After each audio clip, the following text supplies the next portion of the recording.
The selection script रो golden 120 rules master class रो परवर्ती भाग को आपनकु स्वागत। आमे आगुरु बहुत इम्पोर्टेंट रूल शिखि सारिछु। एक्जाक्टली आमे जेउठी छाड़ीथिलु ठीक सेठु ही आरंभ करिबा। आजि आमे रूल नंबर 61 रु स्टार्ट करिबा। स्टूडेंट्स बिना डेरी रे आसंतु डीप डाइव करिबा। एकदम आजिरो फोकस हेउछि एडवर्ब्स बा द मॉडिफाइंग वर्ड्स। साधारणतः पिला माने ग्रामर को भय करंती, किंतु आजि आमे 3D विजुअलाइजेशन माध्यमरे एहाकु पानी भଳି सहज करिबा। तेबे डेरी न करी now let's move to rule number 61। Rule 61 कहुछि very is used to emphasize something in a positive or neutral sense, whereas to is used in a negative sense. Wait let's break this down. ए जो positive और negative रो खेल प्रकृतरे एहा कोन माने छोट पिलांकु बुझाइला भली कहिले इंग्राजी भाषा रे वेरी एवं टू रो अर्थ संपूर्ण अलगा। वेरी माने होछि भल्ल बा साधारण, किंतु टू माने होछि दरकार ठारू अधिक, जहा कि आमो पई क्षतिकारक बा खरापटे। आउ एहाकु मने रखिबा पई ए 3D विजुअल ट्रिकटी शुणंतो। भाबंतु एक सुंदर 3D चा कप। जदि चा कप रे ऊपर पर्यंत भर्ती अछि ताहा वेरी हॉट, किंतु जदि ताहा उछुली पड़े आउ हाथ पोड़ी जाए ताहा टू हॉट। अरे वाह कि चमत्कार दृश्य। प्रकृतिरे भाबंतु तो गरम चा पीवा को समस्तंकु मजा लागे, सेईटा गोटे पॉजिटिव अनुभव। किंतु जितेबाळे सेई गरम चा आवश्यकता ठारू अधिक गरम होई उछुली पड़िबो आउ आम हाथ पोड़ी जिवो, सेईटा तो भलो कथा नुहे। बिल्कुल नुहे। हाथ पोड़ीबाटा हेला नेगेटिव कष्ट, सेईठी आमे टू हॉट कहिबा। बहुत बढ़िया। एबे बेसिक उदाहरणटा देखिबा। धरंतु वाक्यटी अछि the villages of Raruangoda are very happy about the new road. तो देखंतु एई वाक्यरे नुआ रास्ता तयारी हबाटा गोटिए खुशीर कथा, माने एहा गोटिए पॉजिटिव घटना। सेथिबाई एठी वेरी हैप्पी लगाइबा संपूर्ण ठीक। आउ जदि आमे एठी टू हैप्पी लगाई देबा ताहले अर्थ हेबो गाँ लोके एते खुशी होई बैले जे सेमानंकर हार्ट अटैक आसीगला किंबा सेमाने पागल होई गले। हा एकदम सत कथा। किंतु नॉर्मली परीक्षा हॉल रो प्रेशर रे पिला माने ओडिया रे बहुत खुशी भाभी टू हैप्पी रे टिक मारी दियंती, कारण सुनिबा को टिके स्टाइलिश लागे, but that is the examiner's trap. आउ सेइथि पई तो पिला माने फसी जानती। आसंतु गोटिए PYQ विश्लेषण करिबा। OSSC CGL 2021 रे प्रश्न आसीथिला the new candidate is too intelligent and will definitely clear the exam. ओहो, एठी तो सीधा सीधा ट्रैप देखा जाउची। इंटेलिजेंट बा बुद्धिमान हेबा एवं परीक्षा पास करिबा हेउची गोटिए सकारात्मक गुण। तेणु एठी टू लगाइबा माने प्रार्थी जनक एते बुद्धिमान जे तांको मुंड खराब होई जाइछि। सेथिपई एठरू टू काटी हमकु वेरी लगाइबकु पड़िबो। वेरी इंटेलिजेंट हेबो संपूर्ण सठिक उत्तर। सठिक धरिछंती। तेणु छात्र छात्री मानक पई मु गोल्डन रिविजन टिप हेला वाक्यर अर्थ जदि भल बा साधारण ताहेले वेरी लगांतु, जदि विपद बा खराब सेठी टू लगांतु। जबरदस्त। Now let's move to rule number 62। Rule 662 होछि द लॉ ऑफ इन्वर्जन। नियमटी कहुछि when a sentence begins with a negative adverb like hardly, scarcely or never, the subject and auxiliary verb are inverted. Wait, ई inversion कथाटा सुनिबाकू बहुत कष्टकर लागुछि ना? आसंतु एहाकू खोलिकी बुझाइबा। Inversion माने होछि स्थान ओल्टाई देबा। साधारणतः आमे वाक्यरे प्रथमे सब्जेक्ट लेखु आउ तापरे वर्ब लेखु, किंतु एही नियम अनुसारे सब्जेक्ट आउ वर्ब निजर स्थान बदलाई देबे। ऑक्सिलरी वर्ब सब्जेक्ट आगोकू पळे आसीबो। हाँ, आउ एहाकू 3D रे देखिबा पई भाबंतु एक EV बाइक को रिवर्स गियर रे पकाइबा। आगोकू जिबा परिवर्ते चक्का पछकू घुरे आउ वर्ब को सब्जेक्ट पूर्वरु ताणी आणे। प्रकृतरे भाबंतु तो आपणक पाखरे गोटे इलेक्ट्रिक बाइक अछि। आपण जेमिति ही रिवर्स स्विच दबाइबे गाड़ीर चक्का पछकू घुरिबा आरंभ करिबो। एही वाक्य आरंभरे बसिथिबा हार्डली, स्केर्सली बा नेवर हेउछंती सेही रिवर्स स्विच। एमाने बसिबा माने गाड़ी पछकू जीव बाध्य। बढ़िया। तबे बेसिक उदाहरणटी हेला never have I seen such a beautiful monument. देखंतु एठी वाक्यटी नेवर रु आरंभ होईची, जहा कि गोटे नेगेटिव शब्द। ତେଣୁ ରିଭର୍ସ ଗିୟର ଅନ୍ ହୋଇଗଲା। ସେଥିପାଇଁ ସବଜେକ୍ଟ ଆଇ ପୂର୍ବରୁ ଅକ୍ସିଲାରୀ ଭର୍ବ ହ୍ୟାଭ୍ ଆସିଗଲା। ହ୍ୟାଭ୍ ଆଇ ସିନ୍ ହେଲା ସଠିକ ଗଠନ। କିନ୍ତୁ normally, in the exam hall pressure, a student will look at a sentence like, never I have seen and think it is correct. କାରଣ କଥାବାର୍ତ୍ତା କଲାବେଳେ ଲୋକେ ଏମିତି ହିଁ କହିଦିଅନ୍ତି, ଆଉ ସେଇଟା ଶୁଣିବାକୁ ବି ଠିକ୍ ଲାଗେ, but that is the examiner's trap. ଏକଦମ। ଆଉ ଏଇ ଟ୍ରାପ୍ରେ ପିଲାମାନେ ବହୁତ ଥର ପଡ଼ିଛନ୍ତି। ଆସନ୍ତୁ OSSC RI AMI 2021ର PYQ ଦେଖିବା। ପ୍ରଶ୍ନ ଥିଲା, hardly the chief minister had arrived at the venue when it started raining.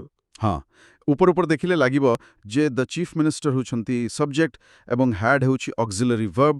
ସବୁକିଛି ତ ଠିକ୍ ଲାଗୁଛି। ଆଉ ଏଇଠି ହିଁ ଅସ୍ତ୍ରୋପଚାର ଦରକାର। ଦେଖନ୍ତୁ, ବାକ୍ୟଟି ଆରମ୍ଭ ହୋଇଛି ହାର୍ଡଲିରୁ, ମାନେ ଆମର ଇଭି ବାଇକ୍ର ରିଭର୍ସ ସୁଇଚ୍ ପ୍ରେସ୍ ହୋଇସାରିଛି। ତେଣୁ ହାର୍ଡ ନିଜ ସ୍ଥାନରୁ ଉଠି ସବଜେକ୍ଟ ଦ ଚିଫ୍ ମିନିଷ୍ଟରର ପୂର୍ବରୁ ଆସିବାକୁ ବାଧ୍ୟ। ଆଚ୍ଛା, ତା ମାନେ ସଠିକ ଉତ୍ତର ହେବ hardly had the chief minister arrived. Superb. ତେଣୁ ରିଭିଜନ ଟିପ୍ ହେଲା, ବାକ୍ୟ ଆରମ୍ଭରେ ନେଗେଟିଭ ଶବ୍ଦ ଦେଖିଲେ ସାଙ୍ଗେ ସାଙ୍ଗେ ରିଭର୍ସ ଗିୟର ଲଗାନ୍ତୁ। ଅକ୍ସିଲାରୀ ଭର୍ବକୁ ଆଗକୁ ଆଣନ୍ତୁ। ବିଲକୁଲ। Now let's move to rule number 63। Rule 63 ହେଉଛି verbs of sensation ବା ଆମ ଇନ୍ଦ୍ରିୟ ସହ ଜଡ଼ିତ ନିୟମ। Rule states, verbs of sensation like taste, smell, feel, look take an adjective, not an adverb. Wait ଏ ସେନ୍ସେସନ୍ ଭର୍ବସ୍ ଗୁଡ଼ିକ କାହିଁକି ଆଡଭର୍ବ ଗ୍ରହଣ କରନ୍ତି ନାହିଁ? ଆମେ ତ ଜାଣୁ ଯେ ଭର୍ବ ପାଖରେ ଆଡଭର୍ବ ବସେ। Let's break this down. ସାଧାରଣ verb ଯେମିତିକି run ବା ଦୌଡ଼ିବା, ଦୌଡ଼ିବା କାମଟି କିପରି ହେଉଛି ତାହା ଆମେ ଜୋରରେ ବା କ୍ୱିକଲି ଲଗାଇ ବର୍ଣ୍ଣନା କରୁ। କିନ୍ତୁ ଟେଷ୍ଟ କିମ୍ବା ସ୍ମେଲ୍ ଭଳି ସେନ୍ସେସନ୍ସ verb ଗୁଡ଼ିକ ଅଲଗା। ସେମାନେ କାମ କିପରି ହେଉଛି ତାହା ଦେଖନ୍ତି ନାହିଁ, ବସ୍ତୁର ଅବସ୍ଥା କ'ଣ ତାହା ଦେଖନ୍ତି। ଆଉ ବସ୍ତୁର ଅବସ୍ଥା ବର୍ଣ୍ଣନା କରିବା ପାଇଁ ଆମକୁ ଆଡଜେକ୍ଟିଭ୍ ଦରକାର, ଆଡଭର୍ବ ନୁହେଁ। ଓହୋ, ଏବେ ବୁଝିଲି। ଏହାକୁ ଭିଜୁଆଲାଇଜ୍ କରିବା ପାଇଁ ଭାବନ୍ତୁ ଏକା 3D ନାକ, ଜିଭା ଆଉ ଚାଲା। ଏମାନେ କାମର କିଭଳି ହେଉଛି ସେ ବିଷୟରେ ଭାବନ୍ତି ନାହିଁ, କେବଳ ଜିନିଷଟି କିପରି ଲାଗୁଛି ତାହା ଦେଖନ୍ତି। ଏକଦମ ଠିକ୍। ଉଦାହରଣ ସ୍ୱରୂପ ଆମ ଓଡ଼ିଆ ଡାଲମା କଥା ଚିନ୍ତା କରନ୍ତୁ। ନାକ କେବଳ ଡାଲମାର ବାସ୍ନା ବାରୁଛି, ନାକ ଚିନ୍ତା କରୁନାହିଁ ଯେ ଶୁଙ୍ଘିବା ପ୍ରକ୍ରିୟାଟି କେମିତି ଚାଲିଛି। ନାକ କେବଳ କହୁଛି ଯେ ଡାଲମା କେମିତି ଲାଗୁଛି, ଡାଲମାଟି ସ୍ୱାଦିଷ୍ଟ। ସେଥିପାଇଁ ଆମର ବେସିକ୍ ଏକ୍ଜାମ୍ପଲ୍ ହେବ ଦ ଟ୍ରେଡିସନାଲ ଓଡ଼ିଆ ଡାଲମା ସ୍ମେଲ୍ସ ଡିଲିସିୟସ୍। ଦେଖନ୍ତୁ, ନର୍ମାଲି ଏକ୍ଜାମ୍ ପ୍ରେସରରେ ପିଲାମାନେ ଏଠି ଡେଲିସିୟସଲି ଖୋଜନ୍ତି, କାରଣ ସେମାନେ ଭାବନ୍ତି ଭର୍ବ ଅଛି ମାନେ ଗୋଟିଏ ly ଥିବା ଆଡଭର୍ବ ଲଗାଇବାକୁ ପଡ଼ିବ। That is the examiner's trap. ହଁ, ଆଉ ଏଇ ଭୁଲ ପାଇଁ ମାର୍କ କଟିଯାଏ। ଆସନ୍ତୁ OPSC ସିଭିଲ୍ ସର୍ଭିସେସ୍ 2019ର PYQ ବିଶ୍ଳେଷଣ କରିବା। ବାକ୍ୟଟି ଥିଲା, the patient looked very weakly after recovering from the viral fever.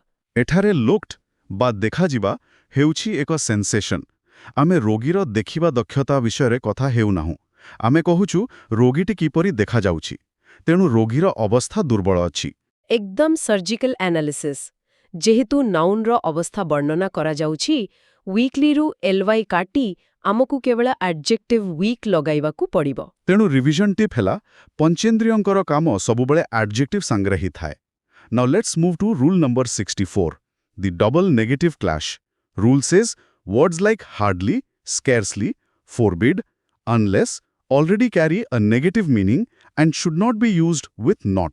Wait, ଏଇଟା ଗୋଟିଏ ବହୁତ ଜରୁରୀ ନିୟମ। ଆସନ୍ତୁ ବୁଝିବା। ଏହି ଶବ୍ଦଗୁଡ଼ିକ ଭିତରେ ପୂର୍ବରୁ ହିଁ ନାସ୍ତିବାଚକ ବା ନେଗେଟିଭ୍ ଗୁଣ ଲୁଚି ରହିଥାଏ। ତାଙ୍କ ସାଙ୍ଗରେ ପୁଣି ଥରେ ନଟ୍ ଲଗାଇବା ମାନେ ଗୋଟିଏ ବାକ୍ୟରେ ଦୁଇଟି ନେଗେଟିଭ୍ ରଖିବା। ଆଉ ସେମିତି କଲେ କ'ଣ ହେବ? ଭାବନ୍ତୁ ଦୁଇଟି ଉଜ୍ଜ୍ୱଳ ଖଣ୍ଡା ପରସ୍ପରକୁ ବାଡ଼ଉଛନ୍ତି ଆଉ ଭାଙ୍ଗିଚୁରା ହୋଇଯାଉଛନ୍ତି। ଆରେ ବାଃ, ଏଇଟା ତ ମାଇଣ୍ଡ ବ୍ଲୋଇଂ ଭିଜୁଆଲ। ଭାବନ୍ତୁ ଦୁଇଟି ଆଲୋକିତ ଖଣ୍ଡା ପରସ୍ପରକୁ ଜୋରରେ ବାଢ଼ଉଛନ୍ତି। ଦୁଇଟି ଯାକ ଭାଙ୍ଗି ଚୁରମାର ହୋଇଯିବେ, ଆଉ ବାକ୍ୟର ପ୍ରକୃତ ଅର୍ଥ ସମ୍ପୂର୍ଣ୍ଣ ନଷ୍ଟ ହୋଇଯିବ। ଠିକ୍ କହିଲେ। ଉଦାହରଣ ଦେଖିବା, the students hardly did not understand the new syllabus. ଏହି ବାକ୍ୟଟି ଶୁଣିବାକୁ ହିଁ ଅଜବ ଲାଗୁଛି।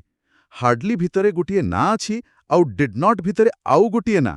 ଦୁଇଟି ଖଣ୍ଡା ବାଜିଲେ ଅର୍ଥ ଓଲଟିଯିବ। ସଠିକ୍।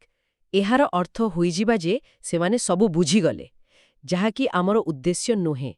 ତେଣୁ ନଟ୍କୁ ହଟାଇ ଆମକୁ କେବଳ ହାର୍ଡଲି ଅଣ୍ଡରଷ୍ଟୁଡ୍ ଲେଖିବାକୁ ପଡ଼ିବ। କିନ୍ତୁ normally in the exam hall ପିଲାମାନେ ଫସିଯାନ୍ତି ଗୋଟେ ଖାସ୍ ଶବ୍ଦ ପାଖରେ, ଫରବେଡ୍। ଏହା ଏମିତି ଏକ ଶବ୍ଦ ଯାହା ଦେଖିବାକୁ ସାଧାରଣ ଲାଗେ, but that is the examiner's trap. ବିଲକୁଲ। OSSC ଇନଭେଷ୍ଟିଗେଟର 2022ର PYQ ଦେଖନ୍ତୁ। ପ୍ରଶ୍ନ ଥିଲା, "The principal forbade the students not to use their mobile phones in the corridor." ଏଠାରେ ପିଲାମାନେ ଭାବନ୍ତି ପ୍ରିନ୍ସିପାଲ ଆଦେଶ ଦେଲେ, ତେଣୁ ନଟ୍ ଟୁ ୟୁଜ୍ ଠିକ୍ ଅଛି। କିନ୍ତୁ ପ୍ରକୃତରେ ଫରବେଡ୍ର ଅର୍ଥ ହିଁ ହେଉଛି ମନା କରିବା। ତା ଭିତରେ ଗୋଟିଏ ନେଗେଟିଭ୍ ଖଣ୍ଡା ଲୁଚିକି ଅଛି। ଏକଦମ ସର୍ଜିକାଲ ବ୍ରେକଡାଉନ୍। ଯେହେତୁ ଫରବେଡ୍ରେ ପୂର୍ବରୁ ଏକ ନାଁ ଅଛି, ତାପରେ ପୁଣି ଏକ ନଟ୍ ଲଗାଇବା ମାନେ ଦ୍ୱିତୀୟ ଖଣ୍ଡା ଆଣିବା। ତେଣୁ ବାକ୍ୟରୁ ନଟ୍କୁ ବାହାର କରିଦିଅନ୍ତୁ। ସଠିକ୍ ଉତ୍ତର ହେବ ଫରବେଡ୍ ଦ ଷ୍ଟୁଡେଣ୍ଟସ୍ ଟୁ ୟୁଜ୍। ତେଣୁ ବୁଲେଟିନ୍ ରିଭିଜନ ଟିପ୍ ହେଲା, ଗୋଟିଏ ବାକ୍ୟରେ କେବେ ବି ଦୁଇଟି ନେଗେଟିଭ୍ ଖଣ୍ଡା ଏକାଠି ବାଢ଼େଇବେ ନାହିଁ। Now let's move to rule number 65, the very versus much filter. Rule says very is used with present participle and much is used with past participle. Wait. ଏହି ପାର୍ଟିସିପଲ୍ ଜିନିଷଟା କ'ଣ ଟିକେ ସହଜରେ କହିବା। Let's break this down. Present participle ମାନେ ହେଉଛି ଭର୍ବରେ ING ଲାଗିବା, ଯେମିତିକି ଇଣ୍ଟରେଷ୍ଟିଂ। ଏହା ବର୍ତ୍ତମାନର ଏକ ଚାଲୁଥିବା ଅବସ୍ଥା। ଆଉ ପାଷ୍ଟ ପାର୍ଟିସିପଲ୍ ମାନେ ହେଉଛି ଭର୍ବର ତୃତୀୟ ରୂପ ବା V3, ଯେମିତିକି ସରପ୍ରାଇଜ୍ଡ, ଯାହାକି ଅତୀତରେ ଶେଷ ହୋଇଯାଇଛି। ଆଉ ଏହାକୁ ମନେ ରଖିବାର ଭିଜୁଆଲ ହେଲା, ଭେରି ହେଉଛି ଏକ ନୂଆ ଉଜ୍ଜ୍ୱଳ ମ୍ୟାଗ୍ନିଫାଇଂ ଗ୍ଲାସ୍ ଯାହା ପ୍ରେଜେଣ୍ଟ ପାଇଁ। ମଚ୍ ହେଉଛି ଏକ ପୁରୁଣା ଧୂଳିଆଭରା ମ୍ୟାଗ୍ନିଫାଇଂ ଗ୍ଲାସ୍ ଯାହା ପାଷ୍ଟ ପାଇଁ। କି ସୁନ୍ଦର ଭିଜୁଆଲାଇଜେସନ୍! ଭାବନ୍ତୁ, ଆପଣଙ୍କ ହାତରେ ଦୁଇଟି ମ୍ୟାଗ୍ନିଫାଇଂ ଗ୍ଲାସ୍ ଅଛି। ନୂଆ ଉଜ୍ଜ୍ୱଳ ଗ୍ଲାସ୍ଟି ହେଉଛି ଭେରି। ଯେହେତୁ ING ଫର୍ମଗୁଡ଼ିକ ନୂଆ ଏବଂ ସତେଜ, ଆମେ ତାଙ୍କୁ ବଳ କରିବା ପାଇଁ ଭେରି ବ୍ୟବହାର କରିବା। ଆଉ V3 ଗୁଡ଼ିକ ହେଲା ପୁରୁଣା ଘଟଣା, ସେଥିପାଇଁ ପୁରୁଣା ଧୂଳିଆ ଗ୍ଲାସ୍ ମଚ୍ ବ୍ୟବହାର କରିବା। ଆଚ୍ଛା, ତେବେ ବେସିକ୍ ଉଦାହରଣ ଦେଖିବା। I was very surprised at the news। ଦେଖନ୍ତୁ, ନର୍ମାଲି ପରୀକ୍ଷାରେ ପିଲାମାନେ ଭାବନ୍ତି ଓଡ଼ିଆରେ ବହୁତ ଆଶ୍ଚର୍ଯ୍ୟ କହୁଛୁ ମାନେ ଭେରି ସରପ୍ରାଇଜ୍ ସମ୍ପୂର୍ଣ୍ଣ ଠିକ୍। But that is the examiner's trap. ଏକଦମ। ସରପ୍ରାଇଜ୍ଡ ହେଉଛି ଏକ ଅତୀତର ଅବସ୍ଥା, V3। ତେଣୁ ଆମେ ନୂଆ ଗ୍ଲାସେସ୍ ଭେରି ବ୍ୟବହାର କରିପାରିବା ନାହିଁ। ଆମକୁ ପୁରୁଣା ଗ୍ଲାସ୍ ମଚ୍ ହିଁ ବ୍ୟବହାର କରିବାକୁ ପଡ଼ିବ। ବାକ୍ୟଟି ମଚ୍ ସରପ୍ରାଇଜ୍ଡ ହେବା ଉଚିତ। ସେହିପରି OSSC କମ୍ବାଇନ୍ଡ ଏକ୍ଜାମ୍ 2021ର PYQରେ ପ୍ରଶ୍ନ ଥିଲା, the story of the new Odia movie is much interesting. ଏଠାରେ ଏକ୍ଜାମିନର ଓଲଟା ଖେଳା ଖେଳିଛନ୍ତି। ଆଉ ଆମ ପିଲାମାନେ ସେଇ ଖେଳକୁ ଧରି ନେବେ। ଏଠାରେ ଇଣ୍ଟରେଷ୍ଟିଂ ହେଉଛି VING ଫର୍ମ, ମାନେ ଏହା ବର୍ତ୍ତମାନର ଏକ ନୂଆ ଅବସ୍ଥା। ଏହାକୁ ଦେଖିବା ପାଇଁ ଆମକୁ ପୁରୁଣା ଗ୍ଲାସ୍ ମଚ୍ ଦରକାର ନାହିଁ, ବରଂ ନୂଆ ଗ୍ଲାସ୍ ଭେରି ଦରକାର। ସଠିକ୍ ଉତ୍ତର ହେବ ଭେରି ଇଣ୍ଟରେଷ୍ଟିଂ। ବହୁତ ସୁନ୍ଦର। ରିଭିଜନ ଟିପ୍ ହେଲା, VING ଦେଖିଲେ ଭେରି ଲଗାନ୍ତୁ, V3 ଦେଖିଲେ ମଚ୍ ଲଗାନ୍ତୁ। Now let's move to rule number 66, the faithful bodyguard. Adverbs of frequency. Rule states adverbs of frequency like always, never, often are placed before the main verb but after the auxiliary verb. Wait. ଏହି ସ୍ଥାନ ନିର୍ଦ୍ଧାରଣଟା ଟିକେ ଗୋଳମାଳିଆ ଲାଗୁଛି। Let's break this down. ଇଂରାଜୀ ବାକ୍ୟରେ verb ଦୁଇ ପ୍ରକାରର ଥାଏ, ଗୋଟିଏ ମେନ୍ ଭର୍ବ ଆଉ ଗୋଟିଏ ଅକ୍ସିଲେରୀ ଭର୍ବ, ଯେମିତିକି ଇଜ୍, ଏମ୍, ଆର୍। ଆମର ଏହି ଅଲୱେଜ୍ ବା ଅଫନ୍ ଭଳି ଶବ୍ଦଗୁଡ଼ିକ କେଉଁଠି ବସିବେ ତାହା ନିର୍ଦ୍ଦିଷ୍ଟ ଅଟେ। ଆଉ ଏହାର ଭିଜୁଆଲ ହେଉଛି, adverbs of frequency ହେଉଛନ୍ତି ଅନୁଗତ ବଡିଗାର୍ଡ ଭଳି। ସେମାନେ VIP ଅକ୍ସିଲେରୀ ଭର୍ବର ପଛରେ ଆଉ ଭିଡ଼ି ଭଳି ମେନ୍ ଭର୍ବର ଆଗରେ ଠିଆ ହୁଅନ୍ତି। ହଁ, ଏହା ଗୋଟିଏ ଜବରଦସ୍ତ ଉଦାହରଣ। ମାନେ ଭାବନ୍ତୁ, ଅକ୍ସିଲେରୀ ଭର୍ବ ହେଉଛନ୍ତି ଜଣେ VIP ଆଉ ମେନ୍ ଭର୍ବ ହେଉଛନ୍ତି ସାଧାରଣ ଜନତା ବା ଭିଡ଼। ଫ୍ରିକ୍ୱେନ୍ସି ଆଡଭର୍ବସ୍ ହେଉଛନ୍ତି ବିଶ୍ୱସ୍ତ ବଡିଗାର୍ଡ। ବଡିଗାର୍ଡ ସବୁବେଳେ VIPଙ୍କ ପଛରେ ଚାଲିବ ଆଉ ସାଧାରଣ ଜନତାଙ୍କ ଆଗରେ ଛିଡ଼ା ହୋଇ ସୁରକ୍ଷା ଦେବ। ବିଲକୁଲ। ତେବେ ବେସିକ୍ ଉଦାହରଣ ନେବା। He always is punctual. Normally in the examination hall ପିଲାମାନେ ଓଡ଼ିଆରେ ଅନୁବାଦ କରନ୍ତି, ସେ ସବୁବେଳେ ଠିକ୍ ସମୟରେ ଆସନ୍ତି। ସବୁବେଳେ ଆଗକୁ ଆସିଯାଉଛି ଭାବି ଏହାକୁ ଠିକ୍ ମାନି ନିଅନ୍ତି। But that is the examiner's trap. ହଁ, କାରଣ ଏଠି ଇଜ୍ ହେଉଛନ୍ତି ଭିଆଇପି। ଆମର ବଡିଗାର୍ଡ ଅଲୱେଜ୍ କେବେ ବି ଭିଆଇପିଙ୍କ ଆଗରେ ଚାଲିପାରିବାନି, ତାକୁ ଇଜ୍ର ପଛକୁ ଯିବାକୁ ହିଁ ପଡ଼ିବ। ତେଣୁ ସଠିକ୍ ହେବ ହି ଇଜ୍ ଅଲୱେଜ୍ ପଙ୍କ୍ଚୁଆଲ୍। ସୁପର୍ବ। ଆସନ୍ତୁ OSSC CHSL 2023ର PYQର ସର୍ଜିକାଲ ବିଶ୍ଳେଷଣ କରିବା। ପ୍ରଶ୍ନ ଥିଲା, the district collector comes often to this village. ଏଠାରେ ଦେଖନ୍ତୁ, କୌଣସି ଭିଆଇପି ବା ଅକ୍ସିଲେରୀ ଭାର୍ବ ନାହାନ୍ତି, କେବଳ କମ୍ସ ଅଛି, ଯାହାକି ମେନ୍ ଭାର୍ବ ବା ସାଧାରଣ ଜନତା। ଆଚ୍ଛା, ତାମାନେ ବଡିଗାର୍ଡ ଅଫନ୍କୁ ସାଧାରଣ ଜନତାଙ୍କ ଆଗରେ ଛିଡ଼ା ହେବାକୁ ପଡ଼ିବ। ଅର୍ଥାତ୍ କମ୍ସ ଅଫନ୍ ବଦଳରେ ଅଫନ୍ କମ୍ସ ହିଁ ସଠିକ୍ ହେବ। ଏକଦମ ଠିକ୍। ତେଣୁ ରିଭିଜନ ଟିପ୍ ହେଲା, ବଡିଗାର୍ଡକୁ ଭିଆଇପିଙ୍କ ପଛରେ ଆଉ ମେନ୍ ଭର୍ବ ଆଗରେ ରଖନ୍ତୁ।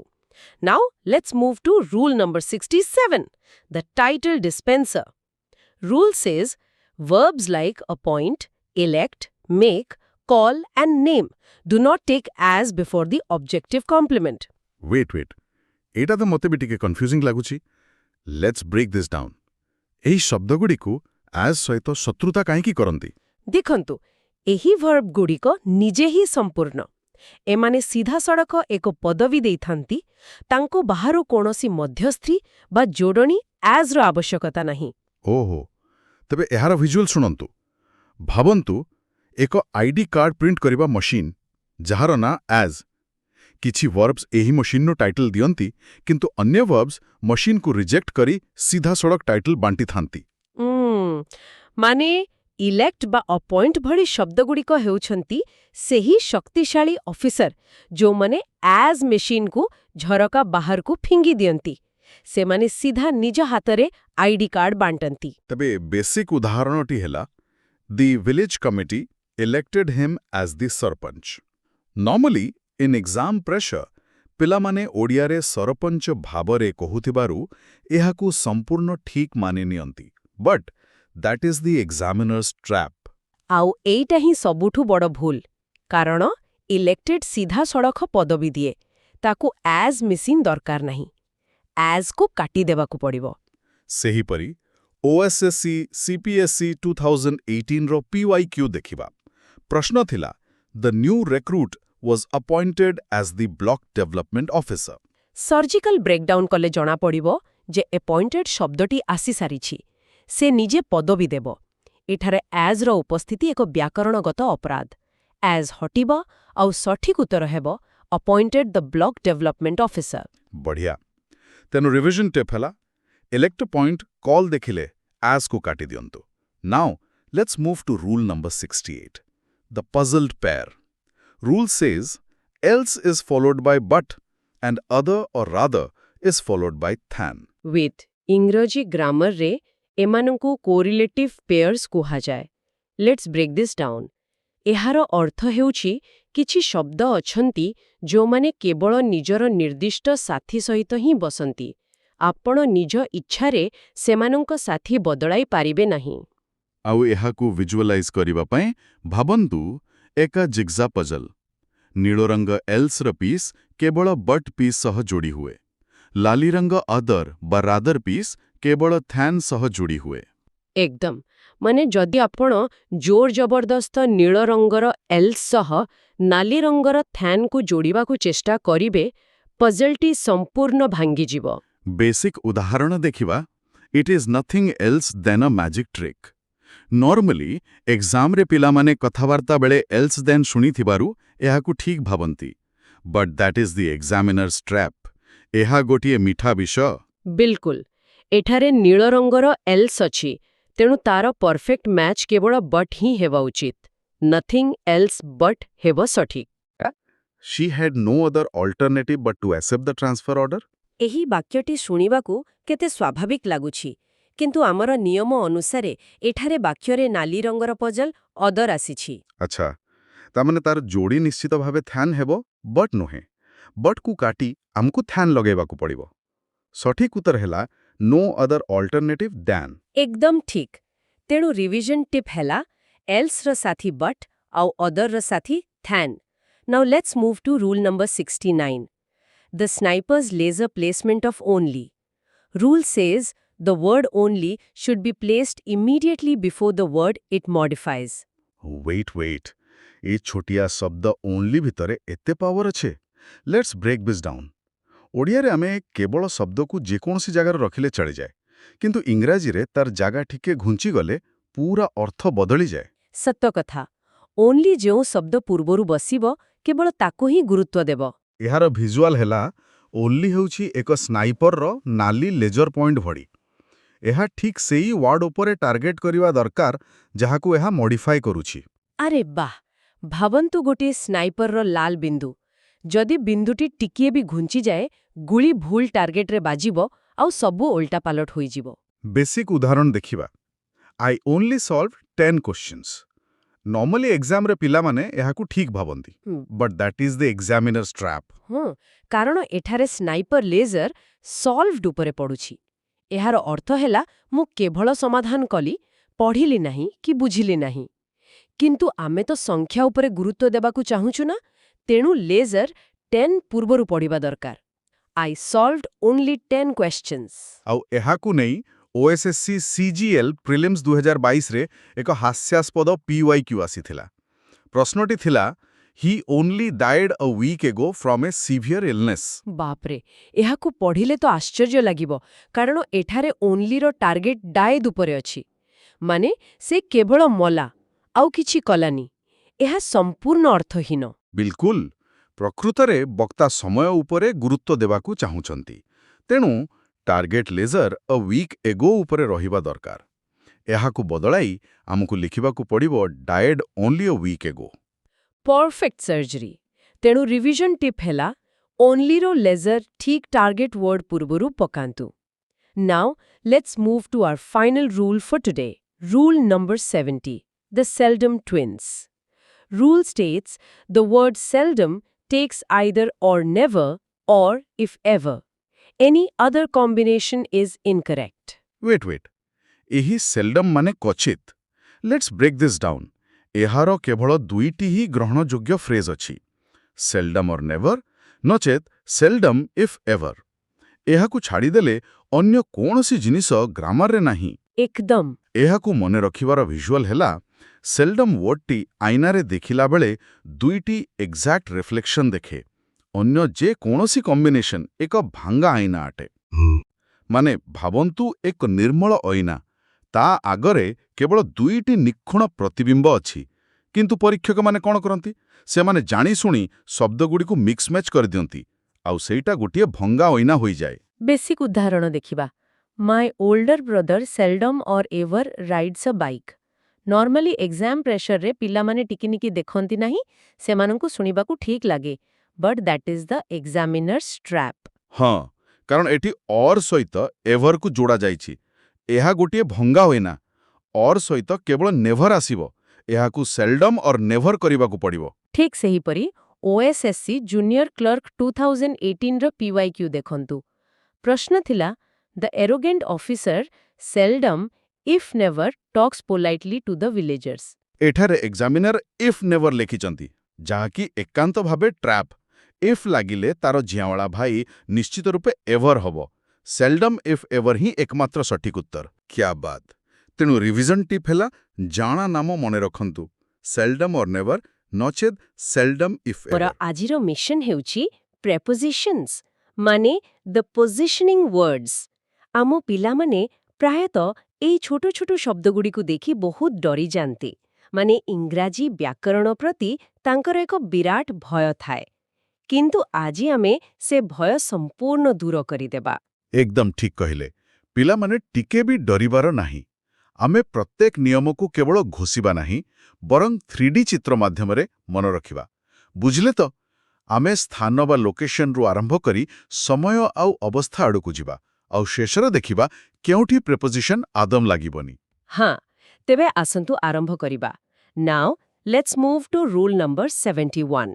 नियमटी कहुछि we use in for large geographical areas and at for smaller specific locations. टिके रुहंगुटी करिमेतु याकु आमे हमर 10 वर्षर पिलाकू बुझाइबा भलिया भांगिबा।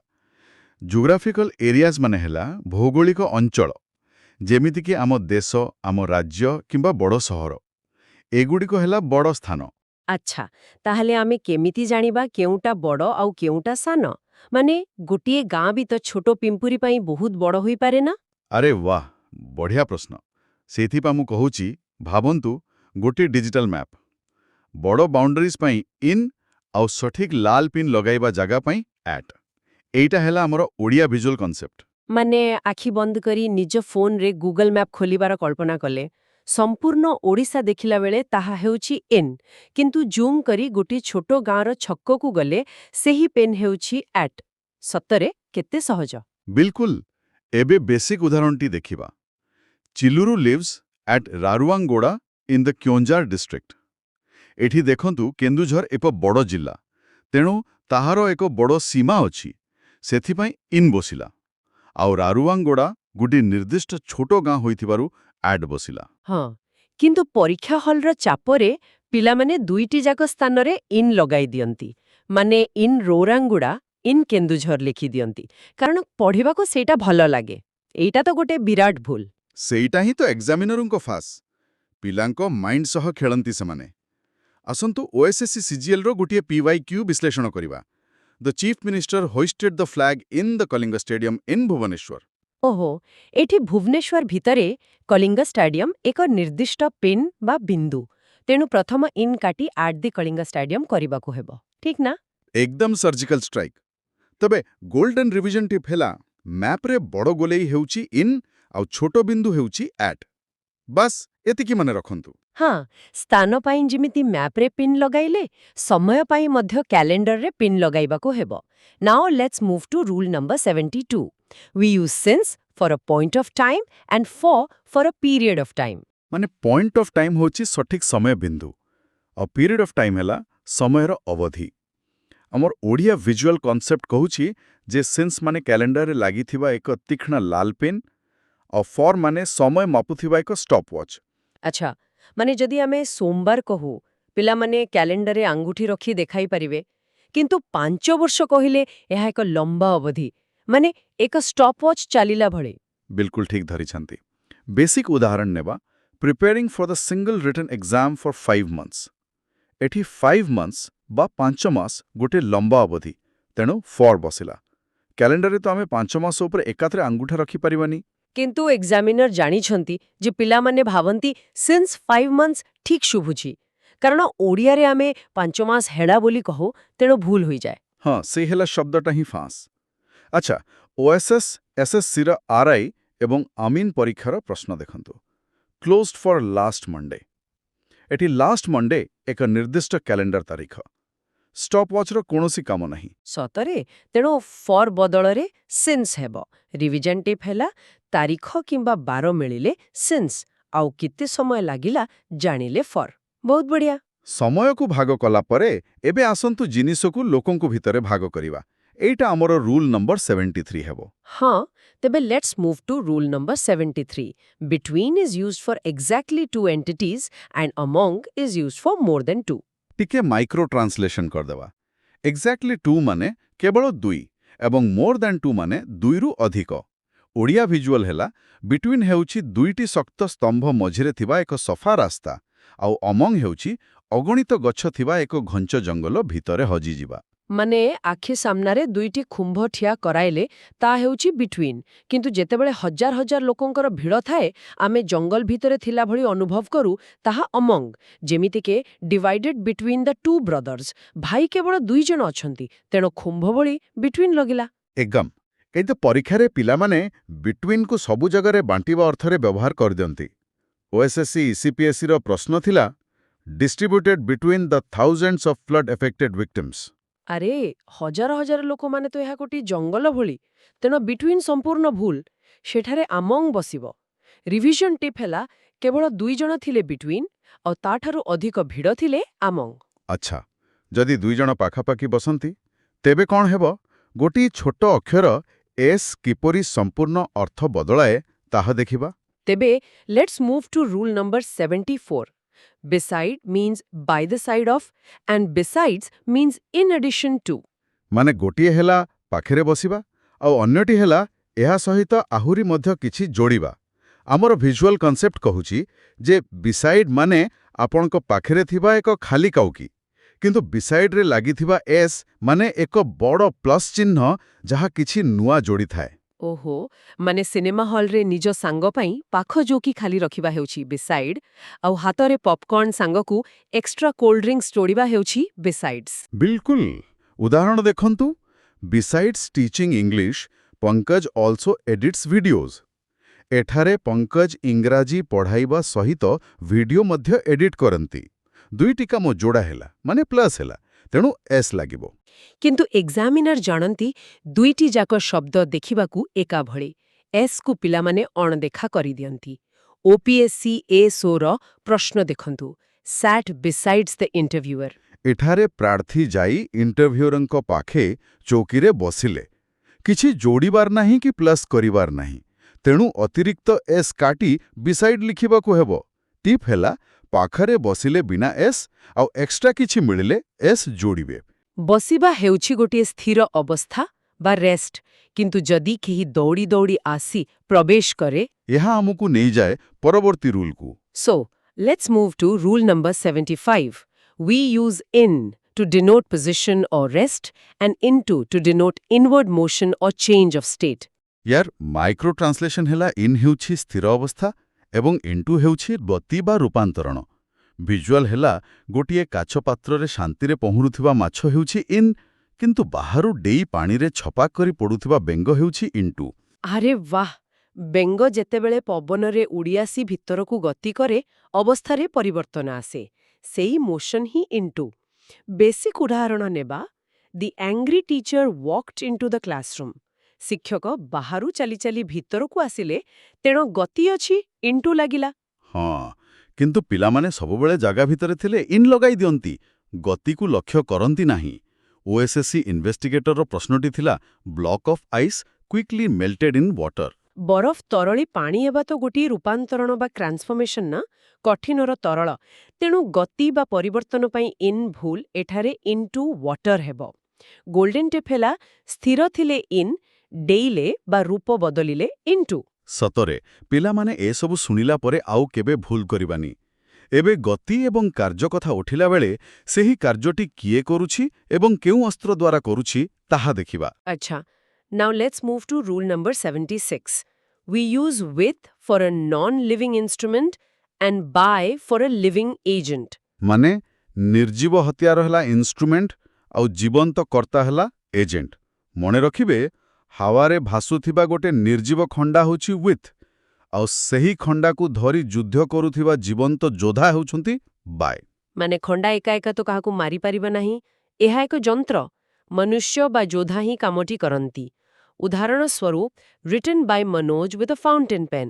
ମନୋଜ ଜଣେ ଜୀବନ୍ତ ମଣିଷ, ତେଣୁ ବାଏ ବସିଲା। କଲମ ଏକ ନିର୍ଜୀବ ହତିଆର, ତେଣୁ with। କିନ୍ତୁ ଓଡ଼ିଆରେ ଆମେ କହୁ ଦ୍ୱାରା, ବାଡ଼ି ଦ୍ୱାରା। ପିଲାମାନେ ଏଇ ଦ୍ୱାରା ଶବ୍ଦକୁ ସିଧା ବାଏ ଅନୁବାଦ କରିଦିଅନ୍ତି। OSSC ଜୁନିୟର କ୍ଲର୍କର ପ୍ରଶ୍ନଟି ଦେଖନ୍ତୁ, କିଲ୍ଡ ବାଇ ଏ ହେଭି ଷ୍ଟିକ୍ ବାଇ ଦ ବ୍ରେଭ୍ ଭିଲେଜର। ଓହୋ, ଦୁଇଥର ବାଏ। ବାରି ବା ଷ୍ଟିକ୍ ତ ଏକ ଉପକରଣ, ତାହା ପୂର୍ବରୁ ବାଇ ଲାଗିବ ନାହିଁ। ବାକ୍ୟଟି ହେବ, killed with a heavy stick by the brave villager। ମଣିଷ ଦ୍ୱାରା ବାଏ ଆଉ ନିର୍ଜୀବ ଯନ୍ତ୍ର ଦ୍ୱାରା with। ଏବେ ଗୋଟିଏ ସୁନ୍ଦର କଥା ଉଠାଇବି। ମଣିଷ କାମ କଲେ ତ ତାଙ୍କ ସହ କେବେ ଏକମତ ବା ଆଗ୍ରି ହେବାକୁ ପଡ଼େ। କିନ୍ତୁ ଏକମତ କେମିତି ହେବା? ବହୁତ ଜରୁରୀ ପ୍ରଶ୍ନ। Let's move to rule number 77. We use agree with a person and agree to a proposal. ମାନେ ଜଣେ ବ୍ୟକ୍ତି ସହ ରାଜି ହେବା ହେଉଛି ଆଗ୍ରି ୱିଥ୍, ଆଉ ଗୋଟିଏ ପ୍ରସ୍ତାବ ବା ଯୋଜନା ସହ ରାଜି ହେବା ହେଉଛି ଆଗ୍ରି ଟୁ। ଭିଜୁଆଲ୍ ହେଲା, ମଣିଷ ସହ ହାତ ମିଳାଇବା ବା ହ୍ୟାଣ୍ଡଶେକ୍ ହେଉଛି ଆଗ୍ରି ୱିଥ୍, ଆଉ ଟେବୁଲ ଉପରେ ଥିବା କାଗଜ ଚୁକ୍ତିରେ ଦସ୍ତଖତ କରିବା ବା ସିଗ୍ନେଚର ହେଉଛି ଆଗ୍ରି ଟୁ। ଆଖି ସାମ୍ନାରେ ଭାବନ୍ତୁ, ଆମେ ଏକ ମିଟିଂ ରୁମ୍ରେ ଅଛୁ। ମ୍ୟାନେଜରଙ୍କ ସହ ହାତ ମିଳାଇ ଖୁସି ହେଲେ, ତାହା ହେଲା agree with। ତାପରେ ଏକ ନୂଆ ପଲିସି କାଗଜରେ ସାଇନ୍ କଲେ, ତାହା ହେଲା agree to। ଉଦାହରଣ ହେଲା, the sarpanch did not agree to the new EV bike proposal। ପ୍ରସ୍ତାବ କଥା ଅଛି, ତେଣୁ ଟୁ ଲାଗିଲା। କିନ୍ତୁ ଆମେ କଥାବାର୍ତ୍ତାରେ ସବୁଠି ଆଗ୍ରି ୱିଥ୍ କହିଦେଉ, ଯାହା ଗ୍ରାମର ହିସାବରେ ଭୁଲ। OSSC CHSLର ପ୍ରଶ୍ନ ଥିଲା, I completely agree to the manager, but I cannot agree with his new working hours policy। ଏଠାରେ ତ ସମ୍ପୂର୍ଣ୍ଣ ଓଲଟା ଦିଆଯାଇଛି। ମ୍ୟାନେଜର ଜଣେ ବ୍ୟକ୍ତି, ତେଣୁ ଅଗ୍ରି ୱିଥ୍ ହେବ। ପଲିସି ଏକ ପ୍ରସ୍ତାବ, ତେଣୁ ଅଗ୍ରି ଟୁ ହେବ। ରିଭିଜନ ଟେପ୍ ହେଲା ଜୀବନ୍ତ ମଣିଷ ସହ ୱିଥ୍ ଆଉ ନିର୍ଜୀବ ପ୍ଲାନ୍ ସହ ଟୁ। ଆଚ୍ଛା, ଏହି ଯେଉଁ କାଗଜରେ ଆପଣ ଦସ୍ତଖତ କଲେ, ଆପଣ ଜାଣିଛନ୍ତି ସେ କାଗଜ କେଉଁଥିରୁ ତିଆରି? ଆସନ୍ତୁ ଦେଖିବା, କୌଣସି ଜିନିଷ କେଉଁଥିରୁ ତିଆରି ହେଲେ କ'ଣ ପ୍ରିପୋଜିସନ୍ ଲାଗେ। Let's move to rule number 78.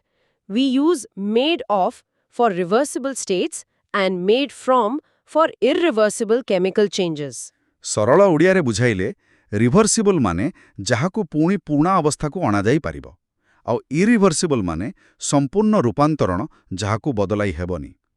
ଆମର 3D ଭିଜୁଆଲ୍ କହୁଛି ଯେ ବରଫର ମୂର୍ତ୍ତି ବା ଆଇସ୍ ସ୍କଲ୍ପଚର ହେଉଛି ମେଡ୍ ଅଫ୍, ଆଉ ଅଣ୍ଡା ଓ ମଇଦାରୁ ତିଆରି କେକ୍ ହେଉଛି ମେଡ୍ ଫ୍ରମ୍। ମାନେ ବରଫ ତରଳିଲେ ପୁଣି ପାଣି ହୋଇ ବରଫ ହୋଇପାରିବ, କିନ୍ତୁ ଥରେ କେକ୍ ବେକ୍ ହୋଇଗଲା ପରେ ସେଥିରୁ କ'ଣ ପୁଣି କଞ୍ଚା ଅଣ୍ଡା ବାହାର କରିପାରିବେ? ନାହିଁ, ତାହା ସମ୍ପୂର୍ଣ୍ଣ ବଦଳି ଯାଇଛି। ବେସିକ୍ ଉଦାହରଣ ଦେଖନ୍ତୁ, ମେଡ୍ ଅଫ୍ વુଡ୍। କାଠର ଟେବୁଲ ଭାଙ୍ଗିଗଲେ ବି କାଠ ହିଁ ରହିବ, ତେଣୁ ମେଡ୍ ଅଫ୍ ଲାଗିବ।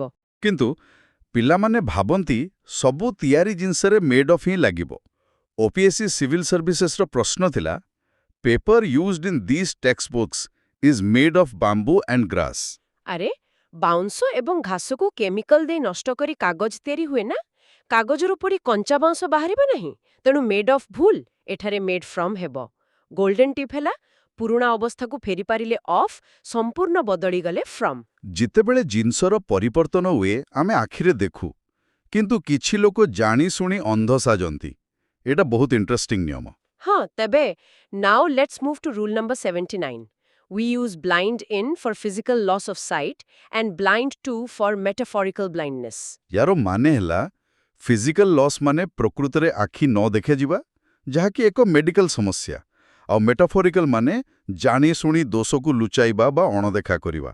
ଆଖିରେ ଲାଗିଥିବା ମେଡିକାଲ ପଟ୍ଟି ବା ଆଇପାଚ୍ ହେଉଛି ବ୍ଲାଇଣ୍ଡ ଇନ୍, କିନ୍ତୁ ଜାଣିଶୁଣି ନିଜ ଆଖିରେ କଳା କପଡ଼ା ବାନ୍ଧିଦେବା ହେଉଛି ବ୍ଲାଇଣ୍ଡ ଟୁ। ସତରେ, ଆପଣ ଯଦି ପ୍ରକୃତରେ ଦେଖିପାରୁନାହାନ୍ତି, ତାହା ବ୍ଲାଇଣ୍ଡ।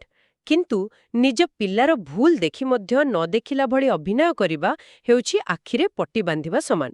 ବେସିକ୍ ଉଦାହରଣ ହେଲା blind to the mistakes of ଅ ୟଙ୍ଗେଷ୍ଟ ସନ୍।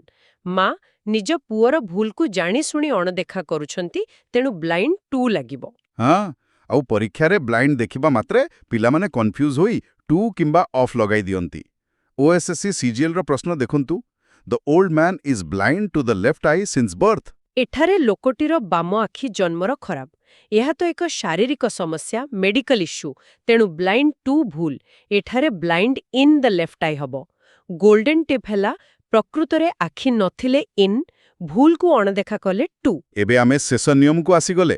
ଆମେ ଏତେ ସାରା ପ୍ରିପୋଜିସନ୍ ବିଷୟରେ ଜାଣିଲେ, କିନ୍ତୁ ଏବେ ଏମିତି କିଛି ଡେଞ୍ଜରସ୍ ଶବ୍ଦ ଅଛନ୍ତି ଯେଉଁମାନେ ପ୍ରିପୋଜିସନ୍କୁ ଦେଖିଲେ ହିଁ ଗୋଇଠା ମାରି ବାହାର କରିଦିଅନ୍ତି। ଆରେ ବାପ୍ରେ, let's move to rule number 80, omission of prepositions with certain transitive verbs in active voice. Micro translation କହୁଛି ଯେ କିଛି ବିଶେଷ ସକର୍ମକ କ୍ରିୟା ବା ଟ୍ରାନ୍ଜିଟିଭ୍ ଭର୍ବସ୍ ଆକ୍ଟିଭ୍ ଭଏସ୍ରେ ନିଜ ସହ କୌଣସି ପ୍ରିପୋଜିସନ୍ ଗ୍ରହଣ କରନ୍ତି ନାହିଁ। ଭାବନ୍ତୁ, ଏହି କ୍ରିୟାଗୁଡ଼ିକ ଚାରିପଟେ ଏକ ନୀଳ ରଙ୍ଗର ଫୋର୍ସ ଫିଲ୍ଡ ବା ସୁରକ୍ଷା ବଳୟ ଅଛି। ଯେମିତି କୌଣସି ପ୍ରିପୋଜିସନ୍ ପାଖକୁ ଆସେ, ତାହା କରେଣ୍ଟ ମାରି ଦୂରକୁ ଫିଙ୍ଗିଦିଏ।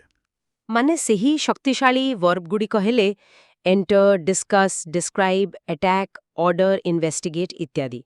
ସେମାନେ ଏକାକୀ ସମ୍ପୂର୍ଣ୍ଣ ସକ୍ଷମ। ବେସିକ୍ ଉଦାହରଣ ହେଲା entered the exam hall and started discussing the single written exam.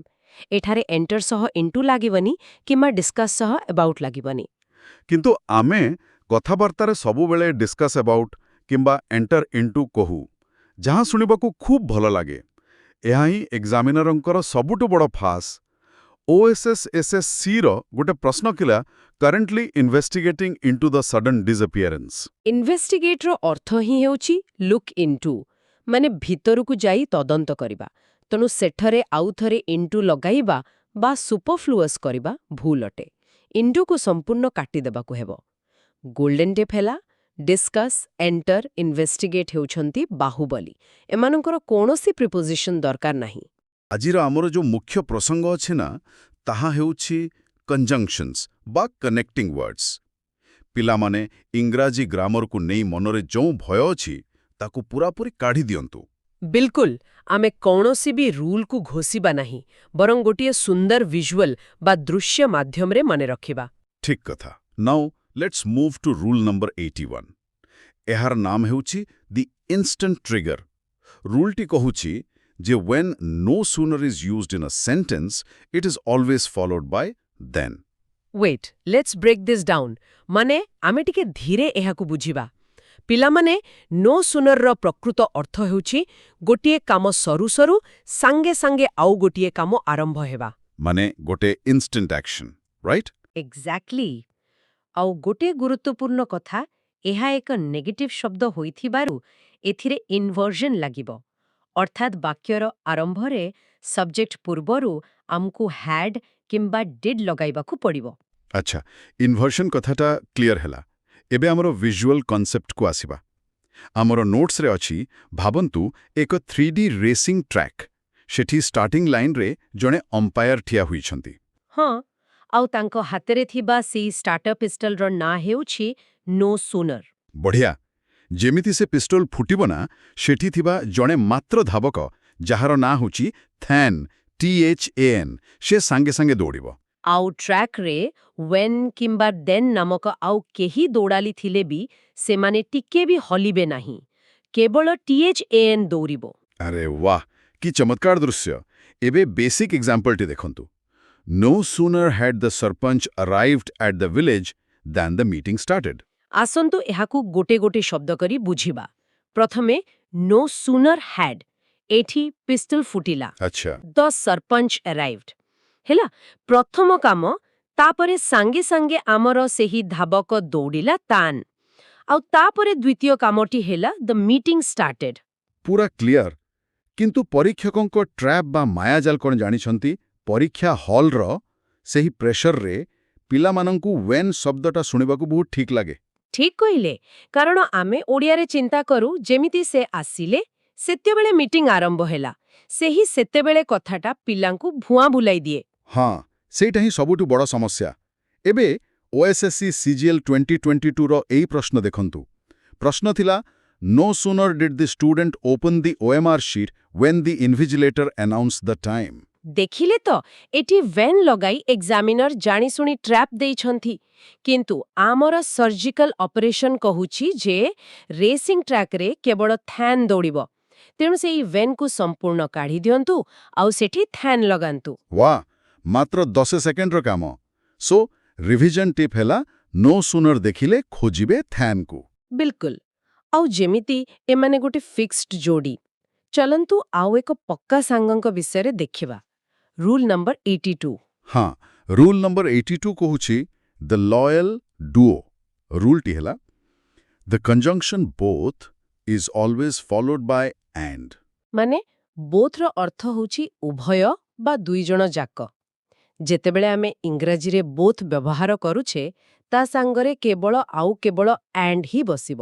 ତେବେ ଆମର ସେଇ ଭିଜୁଆଲ ଟ୍ରିକ୍କୁ ଆସିବା। ଗୋଟେ ପିକ୍ଚର ଆନିମେସନ୍ ମୁଭି ଭଳି ଭାବନ୍ତୁ ଷ୍ଟୁଡେଣ୍ଟସ୍। ଏଇଠି ବୋଥ୍ ଏବଂ ଆଣ୍ଡ ଦୁଇଜଣ ବେଷ୍ଟ ଫ୍ରେଣ୍ଡସ୍, ଯେଉଁମାନେ ହାତ ଧରାଧରି ହୋଇ ଠିଆ ହୋଇଛନ୍ତି। ହଁ, ଦୁହେଁ ପୁରା ପକ୍କା ସାଙ୍ଗ। ଯଦି ବାହାରୁ ଆଜ୍ ୱେଲ୍ ଆଜ୍ ନାମକ କୌଣସି ଅଚିହ୍ନା ବ୍ୟକ୍ତି ଆସି ସେମାନଙ୍କ ମଝିରେ ପଶିବାକୁ ଚେଷ୍ଟା କରେ, ତାହେଲେ ବୋଥ୍ ତାକୁ ଧକ୍କା ମାରି ବାହାର କରିଦେବା। ଏକ୍ଜାକ୍ଟଲି, ସେ ତାକୁ କେବେ ବି ଗ୍ରହଣ କରିବ ନାହିଁ। ଏବେ ବେସିକ୍ ଉଦାହରଣକୁ ଦେଖନ୍ତୁ। Both Natia and Pintu are preparing for the OSSC CRE exam। ଏଇଟା ତ ବହୁତ ସିମ୍ପଲ ଲାଗୁଛି। ଏଠି ବୋଥ୍ ଅଛି, ଆଉ ନାଟିଆ ଏବଂ ପିଣ୍ଟୁ ଉଭୟଙ୍କୁ ସମାନ ଗୁରୁତ୍ୱ ଦିଆଯାଉଛି। ତେଣୁ ମଝିରେ ଆମର ଆଣ୍ଡ ଲାଗିଲା। ସିମ୍ପଲ ଲାଗୁଛି, କିନ୍ତୁ ପରୀକ୍ଷା ହଲ୍ରେ ପିଲାମାନେ ଫସିଯାଆନ୍ତି। କାରଣ ଆଜ୍ ୱେଲ୍ ଆଜ୍ ଶବ୍ଦଟା ଶୁଣିବାକୁ ଟିକେ ପଶ୍ କିମ୍ବା ପ୍ରୋଫେସନାଲ ଲାଗେ। ହଁ, ଖବରକାଗଜରେ ବି ଆମେ ପ୍ରାୟତଃ ପଢ଼ିଥାଉ, ଯେମିତିକି OPSC ସିଭିଲ୍ ସର୍ଭିସେସ୍ 2020ର ଏହି ପ୍ରଶ୍ନଟି ଥିଲା, the new government policy will benefit both the rural farmers as well as the urban workers. ବାସ୍, ଏଇଠି ହେଲା ବିଶ୍ୱାସଘାତକତା। ବାକ୍ୟର ଆରମ୍ଭରେ ବୋଥ୍ ବସିଛି, ଅଥଚ ତା ସାଙ୍ଗରେ ତାର ବେଷ୍ଟ ଫ୍ରେଣ୍ଡ ଆଣ୍ଡକୁ ନ ରଖି ଆଜ୍ ୱେଲ୍ ଆଜ୍କୁ ଲୁଚାଇ ରଖାଯାଇଛି। ମାନେ ଆମକୁ ସେହି as well asକୁ ସେଥରୁ କାଟି ଫୋପାଡ଼ିବାକୁ ପଡ଼ିବ ଆଉ ତା ଜାଗାରେ ନିଜର ବିଶ୍ୱସ୍ତ ସାଙ୍ଗ andକୁ ବସେଇବାକୁ ହେବ। ପୂରା ଠିକ୍। ଆମର ରିଭିଜନ ଟିପ୍ ହେଲା ବୋଥ୍ ସାଙ୍ଗରେ ଆଣ୍ଡ ଛଡ଼ା ଆଉ କିଛି ନୁହେଁ। ଏବେ ସାଙ୍ଗମାନଙ୍କ କଥା ସରିଲା। ଆସନ୍ତୁ ଆମର ପରବର୍ତ୍ତୀ ରୁଲରେ ସୀମା ବା ବାଉଣ୍ଡ୍ରି ବିଷୟରେ ଜାଣିବା। Great! Now let's move to rule number 83, the boundary walls. Rule ଟି ହେଲା use unless for a condition and until for time. Do not use not with them. ଏଇଟା ବହୁତ ଟ୍ରିକି ରୁଲ୍। ଆସନ୍ତୁ ଏହାକୁ ଭାଙ୍ଗିବା। ଅନଲେସ୍ ହେଉଛି ଗୋଟେ ସର୍ତ୍ତ ବା କଣ୍ଡିସନ, ମାନେ ଏଇ କାମଟା ନହେଲେ ସେଇ କାମଟା ହେବ ନାହିଁ। ବୁଝିଲି। ଆଉ until? କିନ୍ତୁ ଅନ୍ଟିଲ୍ କେବଳ ସମୟ ବା ଟାଇମ୍କୁ ବୁଝାଏ। ଆଉ ସବୁଠୁ ବଡ଼ ନିୟମ ହେଲା ଏଇ ଦୁଇଟି ଶବ୍ଦ ନିଜେ ହିଁ ନେଗେଟିଭ୍, ତେଣୁ ଏମାନଙ୍କ ସାଙ୍ଗରେ ଆଉ ଥରେ ନଟ୍ କେବେ ବି ଲାଗିବ ନାହିଁ। ଟିକେ ରହନ୍ତୁ ମ୍ୟାମ୍। ଆମେ ଓଡ଼ିଆରେ ତ ସବୁବେଳେ କହୁଁ ଯେପର୍ଯ୍ୟନ୍ତ ତୁମେ ପରିଶ୍ରମ ନ କରିବ ସେ ପର୍ଯ୍ୟନ୍ତ ତୁମେ ପାସ୍ କରିବନି। ଏଇ ଯୋଉ ନ କରିବ କଥାଟା ଆମ ମୁଣ୍ଡରେ ପଶିଯାଇଛି। ଏକ୍ଜାକ୍ଟଲି। ଆଉ ସେଇଥିପାଇଁ ପିଲାମାନେ ଇଂରାଜୀରେ ଅନୁବାଦ କଲାବେଳେ unless you do not work hard ଲେଖିଦିଅନ୍ତି। ଭାବନ୍ତୁ ତ ଗୋଟିଏ ଗ୍ଲାସରେ ଆଗରୁ ପାଣି ଭର୍ତ୍ତି ଅଛି, ସେଥିରେ ପୁଣି ପାଣି ଢାଳିଲେ କ'ଣ ହବ? ପାଣି ତଳେ ପଡ଼ିଯିବ, ମାନେ ଓଭରଫ୍ଲୋ ହେବ। ବିଲକୁଲ। ଅନଲେସ୍ ଭିତରେ ଆଗରୁ ନଟ୍ ଲୁଚି ରହିଛି, ପୁଣି ନଟ୍ ଲଗାଇବା ମାନେ ଡବଲ ନେଗେଟିଭ୍, ଯାହାକି ଗ୍ରାମାରରେ ଭୟଙ୍କର ଭୁଲ। ଆଚ୍ଛା, ଏବେ ମୋର ଦୃଶ୍ୟଟା ମନେ ପଡ଼ିଗଲା। ଅନଲେସ୍କୁ ଏକ ଭାରି ତାଲା ପଡ଼ିଥିବା କବାଟ ଭାବେ କଳ୍ପନା କରନ୍ତୁ, ଯାହା କେବଳ ସର୍ତ୍ତ ପୂରଣ ହେଲେ ଖୋଲିବ। ଆଉ ଅନ୍ଟିଲ୍ ହେଉଛି ଏକ ବଡ଼ କାନ୍ଥ ଘଣ୍ଟା। ତାହା କାହାର ସର୍ତ୍ତକୁ ମାନେ ନାହିଁ, ସେ କେବଳ ଟାଇମ୍ ଉପରେ ନିର୍ଭର କରେ। ସୋ ବେସିକ୍ ଉଦାହରଣ ହେଲା you cannot leave the Keonjhar exam centre until the bell rings. ଏଠି ବେଲ୍ ବାଜିବା କୌଣସି ସର୍ତ୍ତ ନୁହେଁ ତ? ନା, ଆଦୌ ନୁହେଁ। ଘଣ୍ଟି ବାଜିବାଟା ଗୋଟିଏ ନିର୍ଦ୍ଦିଷ୍ଟ ସମୟକୁ ସୂଚାଉଛି, ତେଣୁ ସେଠାରେ ଆମେ ଘଣ୍ଟା ବା ଅନ୍ଟିଲ୍ର ବ୍ୟବହାର କଲେ। କିନ୍ତୁ OSSC RI ARIMIN 2021ର ଏହି ପ୍ରଶ୍ନ ଦେଖନ୍ତୁ। ସେମାନେ ପଚାରିଥିଲେ unless you do not work hard you will not clear the exam. ଆସିଗଲା ନା ସେହି ଓଭରଫ୍ଲୋ ହେଉଥିବା ଗ୍ଲାସ୍। ଅନଲେସ୍ ସାଙ୍ଗରେ ପୁଣି ଡୁ ନଟ୍ ବସାଇ ଦେଇଛନ୍ତି। ଆମକୁ ତୁରନ୍ତ ସେହି ଅଦରକାରୀ ଡୁ ନଟ୍କୁ କାଟି ବାହାର କରିବାକୁ ପଡ଼ିବ। ସଠିକ୍ ଉତ୍ତର ହେବ ଅନଲେସ୍ ୟୁ ୱାର୍କ ହାର୍ଡ। ବଢ଼ିଆ। ରିଭିଜନ ଟିପ୍ ହେଲା ଟାଇମ୍ ପାଇଁ ଅନ୍ଟିଲ୍, କଣ୍ଡିସନ ପାଇଁ ଅନଲେସ୍, ଆଉ ଡବଲ ନେଗେଟିଭ୍ କେବେ ବି ନୁହେଁ। ଠିକ୍ କଥା। ଏହି ଅଦରକାରୀ ଶବ୍ଦ ନଟ୍ ପରି ଆହୁରି ବହୁ କିଛି ଶବ୍ଦ ଅଛନ୍ତି। Now let's move to rule number 84। Rule 84ର ଶୀର୍ଷକ ହେଉଛି ଦ ସୁପରଫ୍ଲୋସ୍ ରେଜଲ୍ଟ। ନିୟମଟି ହେଲା sentences starting with because or since do not take therefore or so in the latter part. Wait, ଏହି ସୁପରଫ୍ଲୋ ଶବ୍ଦର ଅର୍ଥ ପିଲାମାନେ ଆଗ ବୁଝିବା ଦରକାର। ଏହାର ଅର୍ଥ ହେଉଛି ଆବଶ୍ୟକତାଠାରୁ ଅଧିକ ବା ଅନାବଶ୍ୟକ। ଇଂରାଜୀ ଗ୍ରାମରେ ଆମେ ଶବ୍ଦଗୁଡ଼ିକୁ ବହୁତ ହିସାବ କରି ଖର୍ଚ୍ଚ କରୁ। ମାନେ ଯଦି ଗୋଟେ ଥର କାରଣ କହିଦେଲେ ପୁଣି ଥରେ କହିବା ଦରକାର ନାହିଁ। ବିଲକୁଲ। ଯଦି ଆମେ ଆରମ୍ଭରୁ ହିଁ ବିକାଜ ଲଗାଇ ବୁଝାଇ ସାରିଛେ ଯେ ଏହା ଏକ କାରଣ, ତେବେ ଦ୍ୱିତୀୟ ଭାଗରେ ଫଳାଫଳ ଦେଖାଇବା ପାଇଁ ଦେୟରଫୋର୍ କିମ୍ବା ସୋ ଲଗାଇବା ସମ୍ପୂର୍ଣ୍ଣ ମନା। ଆଚ୍ଛା, ଏହାକୁ ଗୋଟିଏ ହାଇୱେ ରାସ୍ତା ସହିତ ତୁଳନା କଲେ କେମିତି ହେବ? ଭାବନ୍ତୁ ଆପଣ ଗାଡ଼ି ଚଳାଇ ଯାଉଛନ୍ତି। ରାସ୍ତା କଡ଼ରେ ଗୋଟିଏ ବିରାଟ ବୋର୍ଡ ଲେଖା ଅଛି ବିକଜ ବା କାରଣ। ହଁ, ଆଉ ଆପଣ ସେହି ନିର୍ଦ୍ଦେଶ ମାନି ଆଗକୁ ବଢ଼ିଲେ, କିନ୍ତୁ ଠିକ୍ 2 ଫୁଟ ପରେ ଆଉ ଗୋଟିଏ ବଡ଼ ବୋର୍ଡ ରାସ୍ତା ମଝିରେ ପଡ଼ିଛି, ଯେଉଁଥିରେ ଲେଖା ଅଛି ଦେୟରଫୋର୍। ତାହେଲେ ତ ସେଇଟା ଟ୍ରାଫିକକୁ ସାହାଯ୍ୟ କରୁନି, ବରଂ ରାସ୍ତା ଜାମ୍ କରୁଛି। ଏକ୍ଜାକ୍ଟଲି। ତାକୁ ଉଠାଇ ଫୋପାଡ଼ି ଦେବାକୁ ପଡ଼ିବା। ଏବେ ବେସିକ୍ ଉଦାହରଣ ଦେଖନ୍ତୁ। Because the cyclone hit Odisha, the trains were cancelled. ଏଠି ମଝିରେ କେବଳ ଗୋଟିଏ କମା ଅଛି। ସେଠି କୌଣସି ସୋ ନାହିଁ। ବାକ୍ୟଟା କେତେ ସ୍ମୁଥ୍ ଲାଗୁଛି, କିନ୍ତୁ ପିଲାଙ୍କର ଟ୍ରାପ୍ କ'ଣ? କଥାବାର୍ତ୍ତାରେ ଆମେ ସବୁବେଳେ କହୁ because I was sick so I didn't come. ଆଉ ସେଇ ଅଭ୍ୟାସଟା ପରୀକ୍ଷା ଖାତାରେ ବି ବାହାରି ଆସେ। ଯେମିତିକି OSSC ଇନଭେଷ୍ଟିଗେଟର 2022ର ଏହି ପ୍ରଶ୍ନ because he was late to the interview so the panel rejected his application. ଦେଖିଲେ ତ, ଆମ ରାସ୍ତା ଜାମ୍ ହେଇଗଲା। ଆରମ୍ଭରେ ବିକଜ ଅଛି, ପୁଣି ମଝିରେ ସୋ ବସିଛି। ଆମ ସର୍ଜିକାଲ ଅପରେସନ୍ କହୁଛି ସେଇ ସୋକୁ ସମ୍ପୂର୍ଣ୍ଣ କାଟି ଦିଅନ୍ତୁ। କେବଳ କମା ଦେଲେ ବାକ୍ୟ ଠିକ୍ ହୋଇଯିବ। ସୋ ଟିପ୍ ହେଲା ଗୋଟିଏ ବାକ୍ୟରେ ଦୁଇଟି କାରଣ ଫଳାଫଳ ଶବ୍ଦ ଏକାଠି ରହିବେ ନାହିଁ। ଆଉ କାରଣ ବିଷୟରେ କଥା ଉଠିଲା ବେଳେ ଆଉ ଗୋଟିଏ ଗାଣିତିକ ସୂତ୍ର ଦେଖିନେବା। ନିଶ୍ଚୟ। Let's move to rule number 85, the reason equation. ରୁଲ୍ଟି ହେଉଛି the phrase the reason is or the reason why is followed by that, not because or due to. ମାନେ ଏଇଟା ବି ସେଇ ସୁପରଫ୍ଲୁଅସ୍ର ଶ୍ରେଣୀରେ ଆସୁଛି। ଆମ ନୋଟ୍ସରେ ଅଛି, ଏହାକୁ ଏକ ବିରାଟ ବ୍ଲାକବୋର୍ଡରେ ଲେଖାଯାଇଥିବା ଗଣିତ ସୂତ୍ର ଭଳି ଦେଖନ୍ତୁ। The reason is equal to that. ହଁ, ଏହି ସୂତ୍ରକୁ କେହି ବି ବଦଳାଇ ପାରିବେ ନାହିଁ।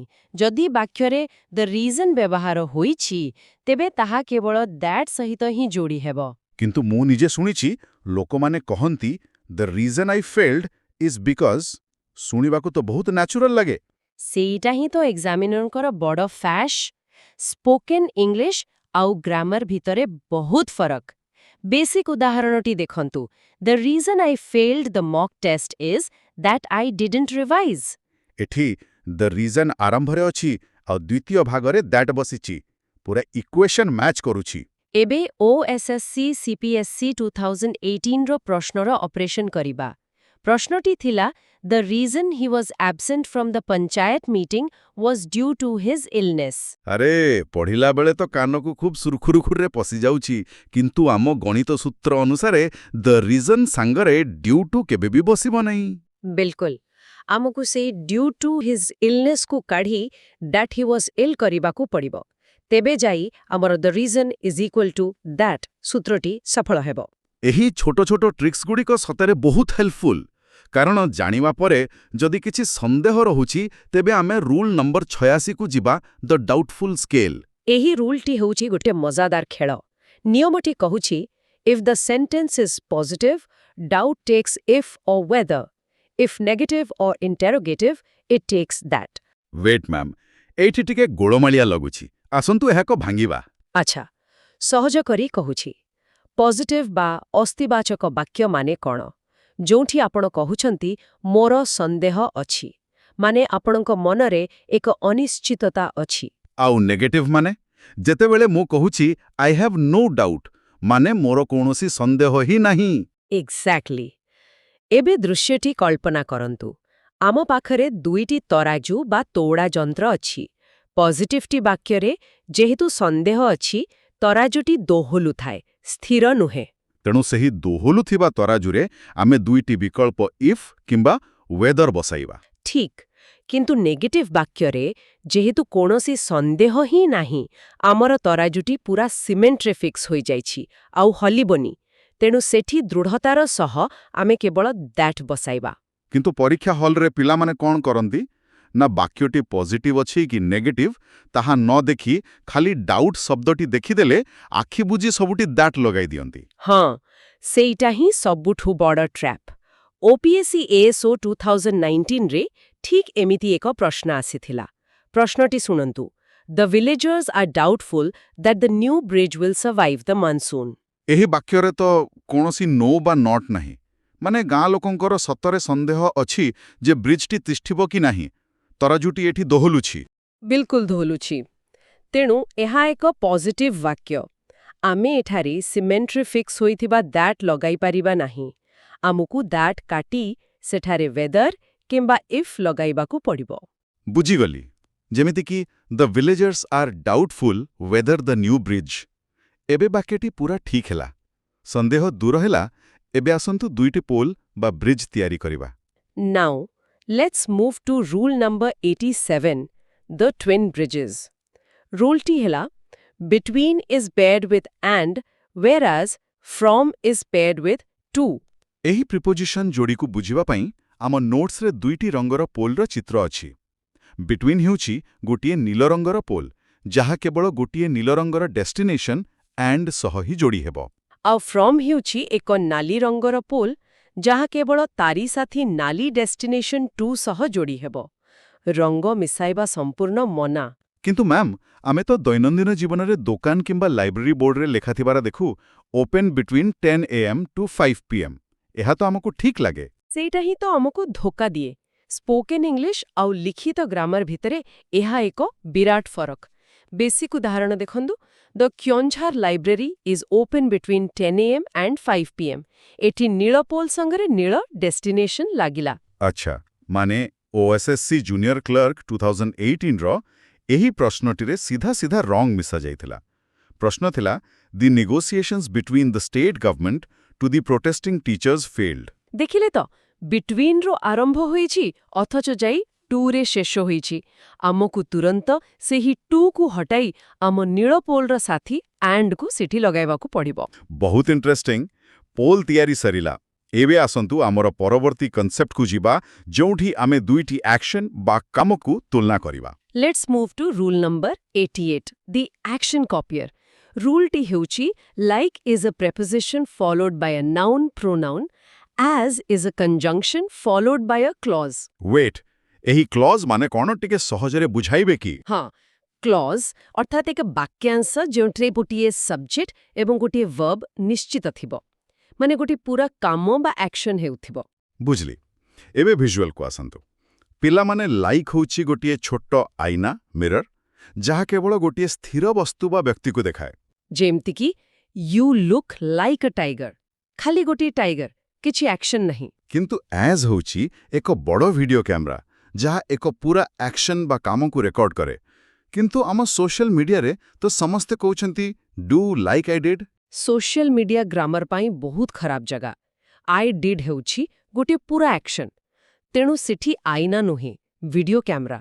ଆଜ୍ ଲାଗିବା କଥା, ଡୁ ଆଜ୍ ଆଇ ଡିଡ୍। ଏବେ ବେସିକ୍ ଏକ୍ଜାମ୍ପଲ୍ ଦେଖନ୍ତୁ। ଡୁ ଦି ଅଡିଓ ରେକର୍ଡିଂ ଆଜ୍ ଆଇ ଇନଷ୍ଟ୍ରକ୍ଟେଡ୍। ଏଠି ଆଇ ହେଉଛି ସବଜେକ୍ଟ ଆଉ ଇନଷ୍ଟ୍ରକ୍ଟେଡ୍ ହେଉଛି ଭର୍ବ, ମାନେ ପୁରା ଆକ୍ସନ୍ ଅଛି, ତେଣୁ ଆମେ ଆଜ୍ ଲଗାଇଲେ। କ୍ଲିୟର? ଏବେ OSSC CGL Prelims 2022ର ପ୍ରଶ୍ନ ଶୁଣନ୍ତୁ। He ran extremely fast like he was being chased by a ghost. ଏତେ ବଡ଼ ଆକ୍ସନ୍ଟାକୁ ଗୋଟେ ଛୋଟ ଆଇନା ବା ଲାଇକ୍ ଦେଖାଇ ପାରିବ କି? ଆଦୌ ନୁହେଁ। ଆମକୁ ସେହି ଲାଇକ୍କୁ କାଢ଼ି ସେଠି ଆମର ଭିଡିଓ କ୍ୟାମେରା ଆଜ୍ ଇଫ୍ କିମ୍ବା ଆଜ୍ର ବ୍ୟବହାର କରିବାକୁ ପଡ଼ିବ। ସୋ ଟିପ୍ ହେଲା ନାଉନ୍ ପାଇଁ ଆଇନା ଆଉ ଆକ୍ସନ୍ ପାଇଁ କ୍ୟାମେରା। ଏବେ ଦେଖିବା ଗୋଟିଏ ତାଲାରେ ଦୁଇଟି ସମାନ ଚାବି ପୁରାଇଲେ କ'ଣ ହୁଏ। Let's move to rule number 89, the impossible keys.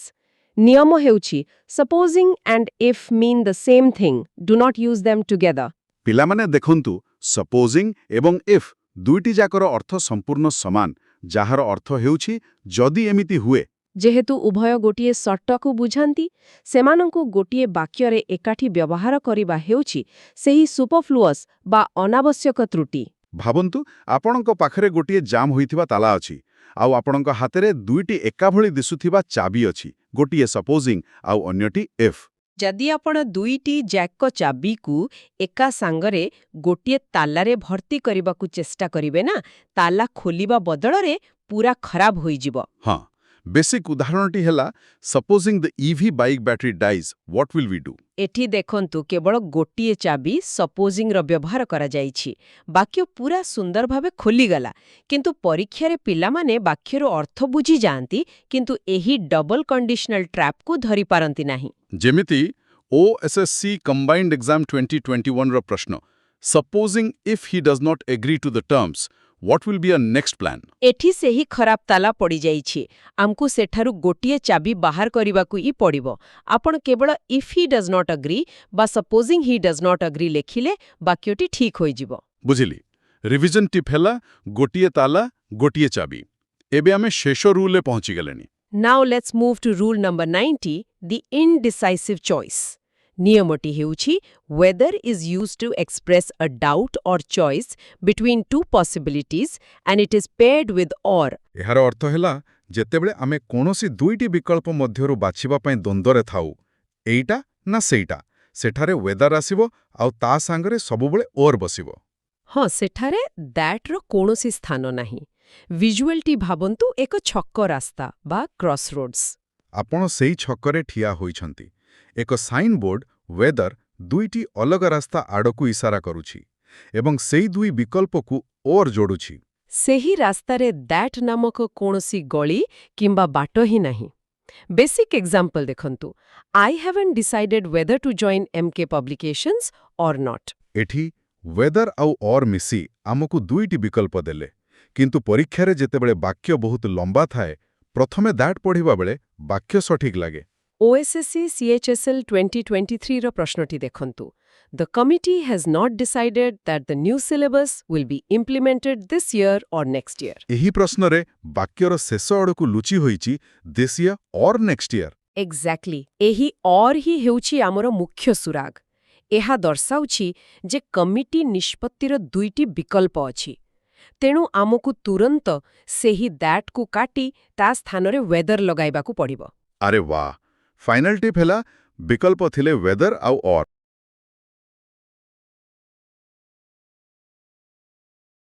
Let's move to rule number 91. ନିୟମଟି କହୁଛି use un before words that start with a vowel sound. Use a before words that start with a consonant sound, even if the first letter is a vowel. Wait, let's break this down ଟିକେ। ଏଥିରେ English ଗ୍ରାମର ଜାର୍ଗନକୁ ଆସନ୍ତୁ ଟିକେ ସରଳ ଭାଷାରେ ବୁଝିବା। Vowel ମାନେ ସ୍ୱରବର୍ଣ୍ଣ ଆଉ କନସୋନେଣ୍ଟ ମାନେ ବ୍ୟଞ୍ଜନ ବର୍ଣ୍ଣ। କିନ୍ତୁ ନିୟମଟି ଅକ୍ଷର ଉପରେ ନୁହେଁ, ସାଉଣ୍ଡ ବା ଧ୍ୱନି ଉପରେ ଅଛି। ଆଚ୍ଛା, ମାନେ ଲେଟର କିଆ ନା ଥାଉ ପଛେ ସାଉଣ୍ଡଟା ମ୍ୟାଟର କରେ। ଏକଦମ। କାହିଁକି ନା ଅକ୍ଷର ତ କେବଳ ପେପରରେ ଥାଏ, ହଁ। କିନ୍ତୁ ଧ୍ୱନି ମାନେ ସାଉଣ୍ଡ ତାହା କାନକୁ ଶୁଭାଏ। ଓହୋ, ଏବେ ମୋ ମୁଣ୍ଡରେ ଗୋଟେ ଚିତ୍ର ଆସୁଛି। ଭାବନ୍ତୁ ଯେ ଶବ୍ଦ ହେଉଛି ଏକ 3D ସାଉଣ୍ଡ ୱେଭ୍, ସही। ପେପରରେ ଲେଖାଯିବା ଅକ୍ଷର ନୁହେଁ। ହଁ, ପୁରା ସଠିକ ଭିଜୁଆଲ। ଯେତେବେଳେ କେହି କିଛି କହେ, ଗୋଟେ 3D ସାଉଣ୍ଡ ୱେଭ୍ ଯାଇକିରି ସିଧା ଆମର କାନ ପର୍ଦ୍ଦାରେ ବାଜେ। ଆଖି ବୋଧେ ଧୋକା ଖାଇପାରେ ଅକ୍ଷର ଦେଖି, କିନ୍ତୁ କାନ କେବେ ବି ଧୋକା ଖାଏନି। ଆସନ୍ତୁ ବେସିକ୍ ଏକ୍ଜାମ୍ପଲ ବ୍ରେକ୍ଡାଉନ୍ କରିବା। ବାକ୍ୟଟି ହେଲା Chiluru is reading in a university in the Keonjhar district. ଏବେ ଟିକେ ଧ୍ୟାନ ଦିଅନ୍ତୁ ପିଲାମାନେ। ୟୁନିଭର୍ସିଟି ଶବ୍ଦଟି ୟୁରୁ ଆରମ୍ଭ ହେଉଛି ନା? ୟୁଟା ଗୋଟେ ଭାୱେଲ ଲେଟର। ହଁ, ପିଲାଦିନୁ ତ ଆମେ ପଢ଼ିଛୁ ଆ ଇ ଆଇ ଓ ୟୁ, ଆଗରୁ ଆନ୍ ବସେ। ସେଟା ହିଁ ତ ଭାଷା। ଏଠାରେ ୟୁ ଥିଲେ ବି ତାହାକୁ ଉଚ୍ଚାରଣ କଲାବେଳେ ୟୋ ମାନେ ଓଡ଼ିଆରେ ୟୁ ସାଉଣ୍ଡ ଆସୁଛି। ଆଚ୍ଛା, ୟୋ ତ ଗୋଟେ କନସୋନେଣ୍ଟ ସାଉଣ୍ଡ, ମାନେ ବ୍ୟଞ୍ଜନ ବର୍ଣ୍ଣ ଧ୍ୱନି। ଏକ୍ଜାକ୍ଟଲି। ତେଣୁ ଏ ୟୁନିଭର୍ସିଟି ସଠିକ୍ ହେବ। ଆନ୍ ୟୁନିଭର୍ସିଟି ଲେଖିଲେ ମାଇନସ୍ ମାର୍କିଂ ନିଶ୍ଚିତ। ଏକ୍ଜାମ୍ ହଲ୍ର ଚାପରେ ମାନେ ଛାତ୍ରଛାତ୍ରୀମାନେ ୟୁ ଦେଖି ସାଙ୍ଗେ ସାଙ୍ଗେ ଆନ୍ ଗୋଲାଇ ଦିଅନ୍ତି। That is the examiner's trap. ବାପରେ, ଏହା ତ ପୁରା ଆଖି ଓ କାନ ଭିତରେ ଲଢ଼ାଇ। ଆସନ୍ତୁ ଏବେ ସର୍ଜିକାଲ PYQ ଆନାଲିସିସ୍ କରିବା। OCSE କମ୍ବାଇଣ୍ଡ ଏକ୍ଜାମ୍ 2021ର ପ୍ରଶ୍ନ। My father met a honest officer who helped him with the land documents. ଏଠାରେ ଏକ୍ଜାମିନର ପୁରା ଚାଲାକି କରିଛନ୍ତି। ଅନେଷ୍ଟ ଶବ୍ଦଟି ଏଚ୍ରୁ ଆରମ୍ଭ ହେଉଛି। ଏଚ୍ ତ ଗୋଟେ କନସୋନେଣ୍ଟ ଲେଟର। ତା ଦେଖିବାକୁ ସାଧାରଣ ଭାବରେ ଏ ଅନେଷ୍ଟ ଠିକ୍ ଲାଗୁଛି ଶୁଣିବାକୁ। କିନ୍ତୁ ତାହା ଠିକ୍ ନୁହେଁ। ଆସଲ କଥା ହେଲା ଏଠାରେ ଏଚ୍ଟି ପୁରା ସାଇଲେଣ୍ଟ ବା ନୀରବ ଅଛି। ଉଚ୍ଚାରଣ ଆରମ୍ଭ ହେଉଛି ଓରୁ, ଅନେଷ୍ଟ। ମାନେ ଅର ସାଉଣ୍ଡ ଆସୁଛି, ଯାହା ଏକ ଭାୱେଲ ଧ୍ୱନି। ସତ କଥା। ତେଣୁ ସଠିକ୍ ଉତ୍ତର ହେବ ଆନ୍ ଅନେଷ୍ଟ ଅଫିସର। ଆଉ ପିଲାମାନଙ୍କୁ ଗୋଟେ ଛୋଟା ଟାସ୍କ ଭାବନ୍ତୁ, ଟିକେ NMLA କାହିଁକି ହୁଏ? କାରଣ ଏମ୍ର ଉଚ୍ଚାରଣ ବେଳେ ପ୍ରଥମ ଧ୍ୱନି ଏ ଆସୁଛି, ମାନେ ଏମ୍। ବହୁତ ବଢ଼ିଆ। ତେବେ ଗୋଲ୍ଡେନ୍ ଟିପ୍ଟି କହିଦେଉଛୁ, ସାଉଣ୍ଡକୁ ଶୁଣ, ସ୍ପେଲିଂକୁ ନୁହେଁ। ଏକଦମ। ପୂର୍ବବର୍ତ୍ତୀ ନିୟମରେ ଆମେ ଦେଖିଲେ ଅଦୃଶ୍ୟ ଧ୍ୱନି କିପରି ଆର୍ଟିକଲ ବଦଳାଏ। ଏବେ ଦେଖିବା କିପରି ଅଦୃଶ୍ୟ ଉଦ୍ଦେଶ୍ୟ ଆର୍ଟିକଲକୁ ପୁରା ଗାୟବ କରିଦିଏ। Now let's move to rule number 92। ନିୟମ କହୁଛି do not use the article the before school, college, hospital when visited for their primary purpose. Wait, let's break this down. Primary ପର୍ପସ୍ର ଅର୍ଥ ହେଲା ମୂଳ କାରଣ।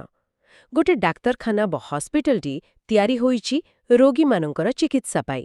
ହଁ, ମନ୍ଦିର ତିଆରି ହୋଇଛି ପୂଜା ପାଇଁ, ସ୍କୁଲ ତିଆରି ହୋଇଛି ପଢ଼ିବା ପାଇଁ। ଠିକ୍ ଅଛି। ଯେତେବେଳେ କେହି ରୋଗୀ ହସ୍ପିଟାଲ ଯାଆନ୍ତି, ସେଇଟା ତାଙ୍କର ପ୍ରାଇମେରୀ ପର୍ପସ୍। ସେଠାରେ ଆର୍ଟିକଲ ବ୍ୟବହାର ହେବ ନାହିଁ। ଭାବନ୍ତୁ, ଏକ ଡାକ୍ତରଖାନା ବେଡ୍ ଏବଂ ଏକ ଭିଜିଟର ଚେୟାର। ଏଇଟା ବହୁତ ଭଲ ଚିତ୍ର। ଯଦି ରୋଗୀ ଶଯ୍ୟାରେ ଅଛନ୍ତି, ସେଠାରେ କୌଣସି ଆର୍ଟିକଲ ଲାଗିବ ନାହିଁ। କିନ୍ତୁ ଜଣେ ସୁସ୍ଥ ଲୋକ ଯଦି କେବଳ ଦେଖା କରିବାକୁ ଯାଇ ଭିଜିଟର ଚେୟାରରେ ବସିଛନ୍ତି, ତାହାହେଲେ ତାହା ସେକେଣ୍ଡାରୀ ପର୍ପସ୍ ହେଇଗଲା। ଏକ୍ଜାକ୍ଟଲି। ସେକେଣ୍ଡାରୀ ପର୍ପସ୍ ମାନେ ସେଠାରେ VIP ଟ୍ୟାଗ୍ ମାନେ ଦ ଲାଗିବ। ବେସିକ୍ ଏକ୍ଜାମ୍ପଲ ଦେଖନ୍ତୁ। The injured EV bike rider was taken to hospital. ଏଟା ହେଲେ ଡାକ୍ତରଖାନାକୁ ଚିକିତ୍ସା ପାଇଁ ନିଆଗଲା। ହଁ, ତେଣୁ ଦ ହସ୍ପିଟାଲ ହେବ ନାହିଁ, କେବଳ ହସ୍ପିଟାଲ ହେବ। କିନ୍ତୁ କଥାବାର୍ତ୍ତାରେ ଆମେ usually went to the hospital କହିଦାଉ। ସତ କଥା, ସେଟା ଶୁଣିବାକୁ ଭଲ ଲାଗେ। କିନ୍ତୁ ସେଇଟା ହିଁ ତ ଟ୍ରାପ୍। ଆସନ୍ତୁ OSSC CGL 2022ର PYQ ଦେଖିବା। The worried parents went to the school to meet the principal. Postmortem କରିଲେ ଜଣାପଡ଼ୁଛି ଯେ ବାପା ମା ସ୍କୁଲ ପଢ଼ିବା ପାଇଁ ଯାଉନାହାନ୍ତି। ହଁ, ସେମାନେ ତା ମିଟିଂ ପାଇଁ ଯାଉଛନ୍ତି। ଏକ୍ଜାକ୍ଟଲି। ଏହା ହେଉଛି ସେକେଣ୍ଡାରୀ ପର୍ପସ୍। ତେଣୁ ଦ ସ୍କୁଲ ଏଠି ସମ୍ପୂର୍ଣ୍ଣ ଠିକ୍ ଅଛି। ଏହା ଏକ ନୋ ଏରର ସେଣ୍ଟେନ୍ସ ଥିଲା, ଯାହା ଛାତ୍ରଛାତ୍ରୀଙ୍କ ପାଇଁ ଏକ ବଡ଼ ଟ୍ରାପ୍। ଗୋଲ୍ଡେନ୍ ଟିପ୍ଟି ମନେ ରଖନ୍ତୁ, ମୁଖ୍ୟ କାମରେ ଗଲେ ଆର୍ଟିକଲ, ଅନ୍ୟ କାମରେ ଗଲେ ଦ ଲଗାନା। ବହୁତ ସୁନ୍ଦର। ଉଦ୍ଦେଶ୍ୟ କିପରି ଦକୁ ନିୟନ୍ତ୍ରଣ କରେ ତାହା ଆମେ ଦେଖିଲେ। ଏବେ ଦେଖିବା କିପରି ଦ ବ୍ୟବହାର କରି ଜଣେ ସାଧାରଣ ବ୍ୟକ୍ତିକୁ ମହାନ ବ୍ୟକ୍ତିତ୍ୱର ଉପାଧି ଦିଆଯାଏ। Now let's move to rule number 93. Proper nouns do not take articles. However, when used as a common noun to compare qualities, must use the. Wait, let's break this down ଟିକେ। ପ୍ରପର ନାଉନ୍ ହେଲା ନିଜ ନାମ, ଯେପରି ରାମ ବା Hari. Common noun ହେଲା ଏକ ସାଧାରଣ ନାମ ବା ଉପାଧି।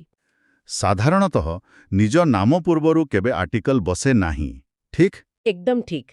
କିନ୍ତୁ ଯେତେବେଳେ ଜଣଙ୍କ ନାମକୁ ଆମେ ଅନ୍ୟ କାହାରି ପାଇଁ ଉପାଧି ହିସାବରେ ବ୍ୟବହାର କରୁ, ସେଠି ଆର୍ଟିକଲ ଲାଗିବ। ଭାବନ୍ତୁ ଶେକ୍ସପିୟରଙ୍କ ଏକ ସୁନାର ମୁଖ ମାନେ ଗୋଲ୍ଡେନ୍ ମାସ୍କ ଯାଇଗଲୁ ଗୋଟେ ଗାଁର ଲେଖକ ମୁଖରେ ପିନ୍ଧା ଯାଉଥାଉ। ଏହି ଭିଜୁଆଲଟି ବେଷ୍ଟ ଅଛି। ମାନେ ଆମେ ସେଇ ମହାନ ବ୍ୟକ୍ତିଙ୍କର ଗୁଣର ମୁକୁଟ ବା କ୍ରାଉନ୍ ଅନ୍ୟ ଜଣେ ଲୋକ ମୁଣ୍ଡରେ ପିନ୍ଧାଉଛନ୍ତି। ବେସିକ୍ ଏକ୍ଜାମ୍ପଲଟି ହେଉଛି the Kalidas. Mitu write such great poems that people call him the Kalidas of Raurangoda. ଏଠି ମିତୁ ନିଜ ନାମ, କିନ୍ତୁ କାଳିଦାସ ଏଠି ଜଣେ ନିର୍ଦ୍ଦିଷ୍ଟ ବ୍ୟକ୍ତି ନାହାନ୍ତି। ଏହା ଗୋଟେ ଗୁଣ ବା ଉପାଧି। ତେଣୁ ମିତୁକୁ କାଳିଦାସଙ୍କ ଗୁଣ ସହିତ ତୁଳନା କରାଯାଉଛି। ଆଚ୍ଛା, ତେଣୁ ମାସ୍କ ପିନ୍ଧାଇବା ଭଳିଆ ଦ କାଳିଦାସ ବ୍ୟବହାର ହେଲା। ପିଲାଦିନୁ ତ ଶିକ୍ଷା ଦିଆଯାଏ ଯେ ନାମ ପୂର୍ବରୁ ଆର୍ଟିକଲ ଲାଗେ ନାହିଁ। ଏଇଟା ଗୋଟେ ବଡ଼ ଫାସା ତାହେଲେ। ହଁ, ପିଲାମାନେ ଅନ୍ଧା ଭାବରେ ସେ ନିୟମ ପାଳନ କରି ଫାସାରେ ପଡ଼ନ୍ତି। ଆସନ୍ତୁ OPSC ASO 2019ର PYQ ଦେଖିବା। Kashmir is generally known as Switzerland of India due to its natural beauty. ଏখানে ତ କାଶ୍ମୀରକୁ ସୁଇଜରଲ୍ୟାଣ୍ଡ ସହ ତୁଳନା କରାଯାଉଛି। ନା, ଟିକେ ଭାବନ୍ତୁ। କାଶ୍ମୀରକୁ ସୁଇଜରଲ୍ୟାଣ୍ଡ ଦେଶ ନିଜ ସହ ନୁହେଁ, ବରଂ ତାର ବ୍ୟୁଟି ବା ଗୁଣ ସହ ତୁଳନା କରାଯାଉଛି। ସୁଇଜରଲ୍ୟାଣ୍ଡ ଏখানে ଏକ ଉପାଧି ପାଲଟି ଯାଇଛି। ଓ, ମାନେ ଦ ସୁଇଜରଲ୍ୟାଣ୍ଡ। ଏକଦମ ସଠିକ୍। ସଠିକ୍ ଉତ୍ତର ହେବ known as the Switzerland of India. Golden tip, ଯେତେବେଳେ ଗୋଟେ ନାମ ଗୋଟେ ଉପାଧି ପାଲଟିଯାଏ, ତା ପୂର୍ବରୁ ଦ ବସେ। ଗୋଟେ ମୁକୁଟାର ଓଜନ ଆମେ ଦେଖିଲେ। ଏବେ ଆସନ୍ତୁ ଦୁଇଟି ସମାନ ଓଜନ ଥିବା ବିଷୟକୁ ତୁଳନା କରିବା। ସତ କଥା। Now, let's move to rule number 94. When two things increase or decrease parallelly, must use the definite article the before both comparative adjectives. Wait, ଟିକେ କ୍ଲିୟର କରିଦେବା। କମ୍ପାରେଟିଭ୍ ଡିଗ୍ରୀ ମାନେ ଯେତେବେଳେ ଆମେ ଦୁଇଟି ଜିନିଷ ଭିତରେ ତୁଳନା କରୁ, ଯେପରି ହାୟର, ବେଟର ବା ଆଗରୁ ମୋର୍ ଲାଗିଥାଏ। ହଁ, ଇୟର ଲାଗିଥିବା ଶବ୍ଦ। ଠିକ୍। ଏହି ନିୟମଟି ସମାନାନ୍ତର ବୃଦ୍ଧି ବା ହ୍ରାସର କଥା କୁହେ। ମାନେ ଗୋଟେ ବଢ଼ିଲେ ଅନ୍ୟଟି ବି ବଢ଼ିବ। ଦୁଇ କି 3D ଏସ୍କାଲେଟର ଏକା ଗିୟର ସହିତ ଯୋଡ଼ି ହୋଇ ଏକା ସାଙ୍ଗରେ ଉପରକୁ ଯାଉଥିବା ଦୃଶ୍ୟ ଭାବନ୍ତୁ ଟିକେ। ଏକଦମ। ବାମ ପାର୍ଶ୍ୱ ଉପରକୁ ଗଲେ ଡାହାଣ ପାର୍ଶ୍ୱ ମଧ୍ୟ ଉପରକୁ ଯିବାକୁ ବାଧ୍ୟ। ଦୁଇଟି ଯାକରେ ଦ ଟ୍ୟାଗ୍ ଲାଗିବା ଦରକାର। ବେସିକ୍ ଏକ୍ଜାମ୍ପଲ ନେବା। The more you practice the syllabus, the better you will score. ଏଠି ମୋର୍ ଏବଂ ବେଟର ଦୁଇଟି କମ୍ପାରେଟିଭ୍ ଆଡଜେକ୍ଟିଭ୍। କେତେ ଅଧିକା ପ୍ରାକ୍ଟିସ୍ କରିବେ ସେତିକି ଭଲ ସ୍କୋର କରିବେ। ଦୁଇଟି ଯାକ ସମାନାନ୍ତର ଭାବରେ ବଢ଼ୁଛନ୍ତି। ତେଣୁ ଉଭୟ ପୂର୍ବରୁ ଦ ଆସିଛି, ଦ ମୋର୍, ଦ ବେଟର। କିନ୍ତୁ ଅର୍ଡିନାରୀ କଥାବାର୍ତ୍ତାରେ ଲୋକ ତାର ଦ୍ୱିତୀୟ ଦକୁ ଖାଇଯାଆନ୍ତି ନା। ହଁ, ଯେପରି the more you eat fat you become. ଶୁଣିବାକୁ ତ ଠିକ୍ ଲାଗେ, କିନ୍ତୁ ପରୀକ୍ଷାରେ ମାର୍କ କଟିଯାଏ। OSCE ଇନଭେଷ୍ଟିଗେଟର 2022ର PYQଟି ଆସନ୍ତୁ ଦେଖିବା। The higher you climb the mountain, cooler it becomes. Surgical analysis କରିଲେ ଜଣାପଡ଼ୁଛି ଯେ ପ୍ରଥମ ଭାଗରେ ଦ ହାୟର ଅଛି, କିନ୍ତୁ ଦ୍ୱିତୀୟ ଭାଗଟି ଅସମ୍ପୂର୍ଣ୍ଣ ଅଛି। ହଁ, ସେଠାରେ କେବଳ କୁଲର ଲେଖାଯାଇଛି। ଏସ୍କାଲେଟରର ଦ୍ୱିତୀୟ ଗିୟରଟି ମିସ୍ ହେଇଯାଇଛି। ଏକ୍ଜାକ୍ଟଲି। ସମାନତାର ନିୟମ ଅନୁସାରେ ତାହା ଦ କୁଲର ଇଟ୍ ବିକମ୍ସ ହେବା ଦରକାର। ଗୋଲ୍ଡେନ୍ ଟିପ୍, ଦୁଇଟି ସମାନ ରୁଦ୍ଧି ସମାନ, ଦୁଇଟି ଦ। ବହୁତ ବଢ଼ିଆ। ଏବେ ଦେଖିବା କିପରି ସମ୍ପୂର୍ଣ୍ଣ ଏକ ବୈଜ୍ଞାନିକ ଶ୍ରେଣୀକୁ ବୁଝାଇବା ପାଇଁ ଦର ବ୍ୟବହାର ହୁଏ। Now let's move to rule number 95. The definite article the is used before the names of musical instruments and scientific inventions. Wait, let's break this down. ଏ ନିୟମଟି ଗୋଟେ ନିର୍ଦ୍ଦିଷ୍ଟ ବାଦ୍ୟଯନ୍ତ୍ରକୁ ବା ଆବିଷ୍କାର ଯେତେବେଳେ ସମଗ୍ର ଶ୍ରେଣୀ ବା କ୍ଲାସକୁ ପ୍ରତିନିଧିତ୍ୱ କରେ ତା ଉପରେ ଆଧାରିତ। ମାନେ ଏହା କୌଣସି ସାଧାରଣ ଜିନିଷ ନୁହେଁ। ଗୋଟେ ସୁନ୍ଦର ମ୍ୟୁଜିୟମ କାଚା ବକ୍ସା ଭିତରେ ପ୍ରଥମ ଗିଟାର ବା ଟେଲିଫୋନ୍ ରଖାଯାଇଛି ଭାବନ୍ତୁ। ହଁ, ତାହା କେବଳ ଗୋଟେ କଥା ପେଡ଼ିଆ ବା ପ୍ଲାଷ୍ଟିକ୍ ଡବା ନୁହେଁ ନା। ମ୍ୟୁଜିୟମର VIP ଡିସ୍ପ୍ଲେ ବକ୍ସ ଭିତରେ ଥିବା ଜିନିଷଟି ସମ୍ପୂର୍ଣ୍ଣ ଆବିଷ୍କାରର ଶ୍ରେଣୀର ପରିଚୟ ଦିଏ। ତେଣୁ ଏହା VIP ଦାବି କରେ। ବେସିକ୍ ଏକ୍ଜାମ୍ପଲ୍ ହେଲା while resting he loves playing the guitar। ଏଠାରେ ଗିଟାର ବଜାଇବାର ସମଗ୍ର କଳାକୁ ବୁଝାଉଛି, ତେଣୁ ଦ ଲାଗିବ। କିନ୍ତୁ ଏକ୍ଜାମ୍ ହଲ୍ରେ ପିଲାମାନେ ସ୍ପୋର୍ଟସ୍ ସହ ଏହାକୁ ଗୋଳାଇ ଦିଅନ୍ତି। ଆଚ୍ଛା, କେମିତି? ମାନେ ଆଇ ପ୍ଲେ କ୍ରିକେଟ୍, ତା ଠିକ୍ ଅଛି କାରଣ ତାହା ସ୍ପୋର୍ଟ, ସେଠାରେ ଆର୍ଟିକଲ୍ ଲାଗେ ନାହିଁ। କିନ୍ତୁ ସେଇ ଲଜିକ୍ରେ ପିଲାମାନେ ଆଇ ପ୍ଲେ ଗିଟାର ଭାବି ଦିଅନ୍ତି। ଓହୋ, ଯାହାକି ପୁରା ଭୁଲ। ଆଇ ପ୍ଲେ ଦ ଗିଟାର ହେବ। Television that we watch every day. Television ତ ଏକ ବୈଜ୍ଞାନିକ ଆବିଷ୍କାର। ତେଣୁ ଏହା ପୂର୍ବରୁ ଇନଭେଣ୍ଟେଡ୍ ଦ ଟେଲିଭିଜନ ହେବ। ଆମେ କଥା ହେବା ବେଳେ ଟିଭି ଆଗରୁ ଦ ଲଗାଉନାହୁଁ, କିନ୍ତୁ ଫର୍ମାଲ ଲିଖିତ ଇଂରେଜୀରେ ଏହା ଭୁଲ। Golden tip. ଯନ୍ତ୍ର ଆଉ ଆବିଷ୍କାର ପାଇଁ ଦ ହେଉଛି VIP ପାସ୍। ମ୍ୟୁଜିୟମର ଟାଞ୍ଜିବଲ୍ ଜିନିଷକୁ ତା ତ ଦ ମିଳିଲା, କିନ୍ତୁ ଇନ୍ଟାଞ୍ଜିବଲ୍ ଜିନିଷଗୁଡ଼ିକର କ'ଣ ହେବ? ସେଟା ବି ଏକ ବଡ଼ rule. Now let's move to rule number 96. Do not use any article before the names of languages, regular meals or most diseases. Wait, ଟିକେ ରୁକିବି ଏଇখানে।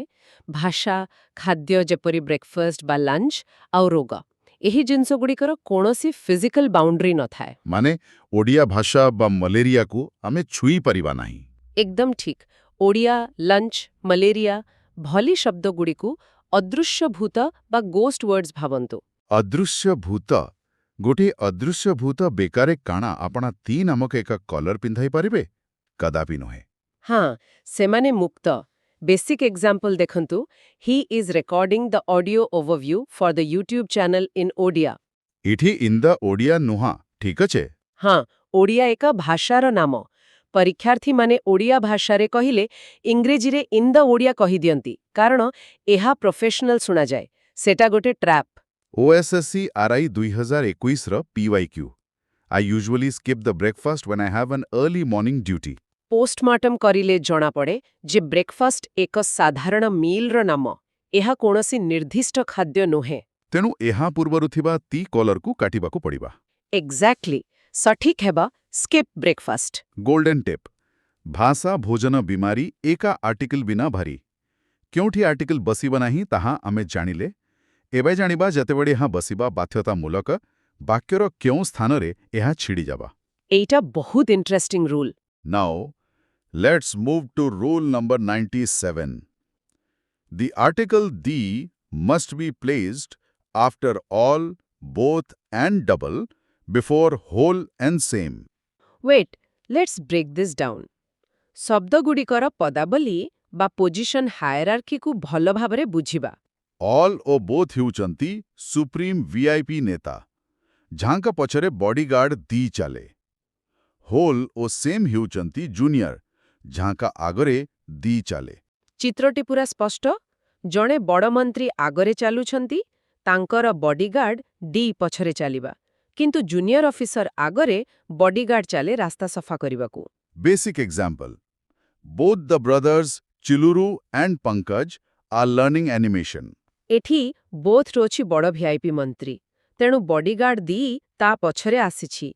ଦ ବୋଥ୍ ବ୍ରଦର୍ସ ଲେଖିଲେ ତାହା ସମ୍ପୂର୍ଣ୍ଣ ଭୁଲ ହେଇଯିବ।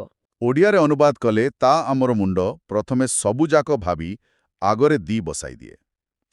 OSSC CHSL 2023 PYQ ଦେଖିବା। The district collector has invited the all ward members for the emergency meeting. ଏଥି ବାକ୍ୟରେ ଆଲ୍ ଅଛି। ଆଲ୍ ଗୋଟେ VIP, ତେଣୁ ଦ ତାର ପଛରେ ଆସିବ, ପୂର୍ବରୁ ନୁହେଁ। ସଠିକ୍ ଉତ୍ତର ହେବ all the ward members. एकदम ଠିକ୍। ଗୋଲ୍ଡେନ୍ ଟିପ୍ ଅଲ୍ ବୋଥ୍ ପଛରେ ଦ ହୋଲ୍ ସେମ୍ ଆଗରେ ଦ। ସ୍ଥାନ ନିର୍ଦ୍ଧାରଣ କରିବା ପରେ ବର୍ତ୍ତମାନ ଆସନ୍ତୁ ଦେଖିବା କିପରି ଆମର ଭାବନା ମାନେ ସନ୍ଦେହ ବା ସୌଜନ୍ୟତା ଶବ୍ଦକୁ ପରିବର୍ତ୍ତନ କରେ। ଭାବନା ଯେତେବେଳେ ବଦଳେ ଶବ୍ଦ ବି ବଦଳେ। Now, let's move to rule number 98. Use some in affirmative sentences and polite offers. Use any in negative sentences and interrogative sentences. Wait, ଏହାକୁ ଟିକେ ସରଳ କରିବା। ହଁ ବାଚକ ବା ଏଫର୍ମେଟିଭ୍, ନା ବାଚକ ବା ନେଗେଟିଭ୍ ଏବଂ ନମ୍ର ଅନୁରୋଧ, ଏହି ତିନୋଟି ଭିତରେ ପାର୍ଥକ୍ୟ ଅଛି। Some ହେଉଛି ହସୁଥିବା ଉପହାର ଓ any ହେଉଛି ଏକ ସନ୍ଦେହୀ ଗୋଇନ୍ଦା ବା ଡିଟେକ୍ଟିଭ୍। ହଁ, ସମ୍ ସବୁବେଳେ ହସି ହସି ପଜିଟିଭ୍ କଥା କହେ, କିନ୍ତୁ ଏନି ଜଣେ ଗୋଇନ୍ଦା ଭଳି ହାତରେ ମ୍ୟାଗ୍ନିଫାଇଂ ଗ୍ଲାସ୍ ଧରି ସନ୍ଦେହ କରେ ବା ନା କଥା କହେ। Basic example. I don't have any money right now to buy the EV bike. ବାକ୍ୟରେ ଡୋଣ୍ଟ ଅଛି, ମାନେ ନେଗେଟିଭ୍। ନେଗେଟିଭ୍ ଥିବାରୁ ଏଠି ଏଇକାନେ ସନ୍ଦେହୀ ଗୋଇନ୍ଦା ଏନିର ପ୍ରୟୋଗ ସଠିକ୍ ଅଛି। ସମ୍ ମନି କହିବା ଭୁଲ। କିନ୍ତୁ ପରୀକ୍ଷାରେ ପିଲାମାନେ ପ୍ରଶ୍ନବାଚକ ଚିହ୍ନ ଦେଖିଲେ ଆଖି ବନ୍ଦ କରି ଏନି ବଛନ୍ତି। ସେଇଟା ହିଁ ତା ଏକ୍ଜାମିନରଙ୍କର ଫାସା। ସେଇଟା ଗୋଟେ ନମ୍ର ଅନୁରୋଧ ବି ତ ହୋଇପାରେ ନା। OSPC Civil Services 2019 PYQ. Will you please give me any water to drink? I am very thirsty. ଏଇଟା ତ ପ୍ରଶ୍ନ ଚିହ୍ନରେ ଶେଷ ହୋଇଛି। ଯଦି ବି ଏହା ପ୍ରଶ୍ନ, ଏହାରେ ଏକ ପୋଲାଇଟ୍ ଅଫର ବା ନମ୍ର ଅନୁରୋଧ ଲୁଚି ଅଛି। କେହି ଶୋଷିଲା ହୋଇ ପାଣି ମାଗୁଛି, ତେଣୁ ଏଠି ଗୋଇନ୍ଦା ଏନି ଆସିବାନି। ଓହୋ, ସେଠାରେ ହାସୁଥିବା ଉପହାର ସମ୍ ଆସିବ। ସଠିକ୍ ବାକ୍ୟ ହେବ ସମ୍ ୱାଟର ଟୁ ଡ୍ରିଙ୍କ। ଏକଦମ ଠିକ୍। ଗୋଲ୍ଡେନ୍ ଟିପ୍ ନାସ୍ତିରେ ଏନି, ଆସ୍ତି ଓ ଅନୁରୋଧରେ ସମ୍। ସାମାନ୍ୟ ଅନୁରୋଧର କଥା ସରିଲା। ବର୍ତ୍ତମାନ ଆସନ୍ତୁ ଦେଖିବା ଯେତେବେଳେ ଆମେ ଆଶ୍ଚର୍ଯ୍ୟ ହୋଇ ଜୋରରେ ଚିଲ୍ଲାଉଁ ସେତେବେଳେ ଗ୍ରାମର କ'ଣ କହେ। ଏକ ଗୁରୁତ୍ୱପୂର୍ଣ୍ଣ ନିୟମ। Now, let's move to rule number 99. In exclamatory sentences or after words like such, what, if there is a singular countable noun, you must place a or an. Wait, let's break this down. Singular countable noun ମାନେ ଗୋଟେ ଜିନିଷ ଯାହା ଗଣାଯାଇପାରିବ ଆଉ ତାହା ଏକା ବଚନରେ ଥିବ। ଯେତେବେଳେ ଆମେ ଆଶ୍ଚର୍ଯ୍ୟ ହଉ, ସଚ୍ ବା what ଶବ୍ଦ ପରେ ଏକ ନିର୍ଦ୍ଦିଷ୍ଟ ଜିନିଷ ଉପରେ ଗୁରୁତ୍ୱ ଦାଉ। ଭାବନ୍ତୁ ଟିକେ, ଗୋଟିଏ ବିଶାଳ ମେଗାଫୋନ୍ ବା ଡାକବାଜି ଯନ୍ତ୍ରରେ ଆଶ୍ଚର୍ଯ୍ୟ ହୋଇ ଚିଲେଇବା ଦୃଶ୍ୟ। ହଁ, ଯେତେବେଳେ ଆମେ ମେଗାଫୋନ୍ରେ କାହୁଛୁ, ସେଇ ଏକାବଚନ ପ୍ରକୃତିକୁ ଏ ବା ଆନ୍ ବ୍ୟବହାର କରି ବଡ଼ ପାଟିରେ ଘୋଷଣା କରିବାକୁ ପଡ଼ିବ। Basic example. It is such a beautiful 3D animation style that I couldn't stop watching. ଏଠି ଷ୍ଟାଇଲ୍ ହେଉଛି ଏକ ସିଙ୍ଗୁଲାର କାଉଣ୍ଟେବଲ୍ ନାଉନ୍, ତେଣୁ ସଚ୍ ପରେ ଆର୍ଟିକଲ ଏ ନିଶ୍ଚିତ ଆସିବ। କିନ୍ତୁ ଆମ ସ୍ଥାନୀୟ ସ୍ପୋକନ୍ ଇଂଲିଶରେ ଆମେ ଆର୍ଟିକଲକୁ ଛାଡ଼ି ଦେଇ କହୁଛୁ। ହଁ, ଆମେ କହୁ ହ୍ୱାଟ୍ ବ୍ୟୁଟିଫୁଲ୍ କାର୍, ଯାହା ଶୁଣିବାକୁ ଠିକ୍ ଲାଗେ କିନ୍ତୁ ପୁରା ଭୁଲ। OSSC ଜୁନିୟର କ୍ଲର୍କ 2018 PYQ ଦେଖିବା what terrible mistake the candidate made by ignoring the syllabus. ଏଠି ମିଷ୍ଟେକ୍ ଏକ ସିଙ୍ଗୁଲାର କାଉଣ୍ଟେବଲ୍ ନାଉନ୍, ତେଣୁ ଏହା ପୂର୍ବରୁ ଆର୍ଟିକଲ ଏ ନିଶ୍ଚୟ ଆସିବ। ମାନେ ମେଗାଫୋନ୍ରେ ଏ କୁ ଲାଉଡ୍ଲି କହିବାକୁ ପଡ଼ିବ ହ୍ୱାଟ୍ ଆ ଟେରିବଲ୍ ମିଷ୍ଟେକ୍। ଏକଦମ ସଠିକ୍। ଗୋଲ୍ଡେନ୍ ଟିପ୍ ସୁଚ୍ ହ୍ୱାଟ୍ ପରେ ଯଦି ନାଉନ୍ ଏ ଆନ୍ ନିଶ୍ଚିତ ଭାବେ ଦେଖା। ମେଗାଫୋନ୍ର ଶବ୍ଦ ପରେ ଆସନ୍ତୁ ଏକ ଫିଜିକାଲ ଟାର୍ଗେଟ୍ ଉପରେ ଆମର ଶେଷ ନିୟମଟିକୁ ପ୍ରୟୋଗ କରିବା। ଆଜିର ଶେଷ ନିୟମ ଆସନ୍ତୁ ଦେଖିବା। Now, let's move to rule number 100. When referring to a specific physical part of the body following a preposition, use the definite article the instead of possessive adjectives. Wait, ଟିକେ ବୁଝାଇଦେବା ଏହାକୁ। ପ୍ରେପୋଜିସନ୍ ଯେପରିକି ଅନ୍, ଇନ୍, ବାଏ ପରେ ଶରୀରର କୌଣସି ଅଙ୍ଗ ଥିଲେ ତାହା ପୂର୍ବରୁ ହିଜ୍ ବାହାର ବସେ ନାହିଁ। ଗୋଟେ ନାଲି ଲେଜର ଡଟ୍ ବା ରେଡ୍ ଲେଜର ଟାର୍ଗେଟ୍ ଦେହର ଗୋଟେ ଅଂଶ ଉପରେ ପଡ଼ିଥିବା ଭାବନ୍ତୁ ଟିକେ। ଯେତେବେଳେ କୌଣସି କାର୍ଯ୍ୟ ସିଧାସଳଖ ଶରୀରର ଅଙ୍ଗକୁ ଟାର୍ଗେଟ୍ କରେ, ଗ୍ରାମର ବାଧ୍ୟ କରେ ହିଜ୍ ବା ହର୍କୁ ହଟାଇ ନିର୍ଦ୍ଦିଷ୍ଟ ଦ ଲଗାଇବାକୁ। ବେସିକ୍ ଏକ୍ଜାମ୍ପଲ୍ ହେଲା ଦ ଭିଲେଜର୍ସ କଟ୍ ଦ ଫ୍ଲିଇଂ ଥିଫ୍ ବାଇ ଦ କଲର୍। ଏଇଠି ବାଇ ହିଜ୍ କଲର୍ ଲେଖାଯାଇନି। ସଠିକ୍, କାରଣ ବାଇ ପ୍ରେପୋଜିସନ୍ ପରେ କଲର୍, ଯାହା ଏକ ଫିଜିକାଲ ଟାର୍ଗେଟ୍, ତାର ଉପରେ ଲେଜର ପଏଣ୍ଟ କରାଯାଉଛି, କିନ୍ତୁ ଓଡ଼ିଆ ଟ୍ରାନ୍ସଲେସନ୍ ଫସା ପକଡ଼ ଦିଏ। हाँ, ହିଟ୍ ଅନ୍ ହିଜ୍ ହେଡ୍ କହିଲେ ଆମକୁ ଯୁକ୍ତିଯୁକ୍ତ ଲାଗେ ମାନେ ତା ମୁଣ୍ଡାରେ ମାରିଲା। OSSC CGL ପ୍ରିଲିମ୍ସ 2021 PYQ ଆସନ୍ତୁ ଦେଖିବା। During the argument the angry customer hit the shopkeeper on his head. Translation ଇଂରାଜୀ ବ୍ୟାକରଣରେ କାମ ଦେବା ନାହିଁ। ଏଠି ଅନ୍ ପ୍ରେପୋଜିସନ୍ ଏକ ଶାରୀରିକ ଅଙ୍ଗକୁ ସୂଚାଉଛି, ତେଣୁ ହିଜ୍ ହଟିବ। ସଠିକ୍ ଉତ୍ତର ହେବ ଅନ୍ ଦି ହେଡ୍। ନାଲି ଲେଜର ଟାର୍ଗେଟ ସିଧା ମୁଣ୍ଡା ଉପରେ ଅଛି। ଗୋଲ୍ଡେନ୍ ଟିପ୍, ପ୍ରେପୋଜିସନ୍ ପରେ ଦେହର ଅଙ୍ଗ ହିଜ୍ ହର୍ ନୁହେଁ ଦର ସାଙ୍ଗ। ବହୁତ ସୁନ୍ଦର ଭାବରେ ପୁରା 10ଟି ରୁଲ୍ ଆମେ କଭର କଲେ ଆଜି। ଆଜି ପାଇଁ ଏତିକି। ଏହି ବ୍ୟାଚ୍ର ରୁଲ୍ସକୁ ଭଲ ଭାବରେ ରିଭାଇଜ୍ କରନ୍ତୁ। ପ୍ରତି ରୁଲ୍କୁ ବାରମ୍ବାର ଶୁଣନ୍ତୁ। ଆମେ ବହୁତ ଶୀଘ୍ର ପରବର୍ତ୍ତୀ ଭାଗରେ ଆସିବୁ। Keep practicing and keep shining with the selection script.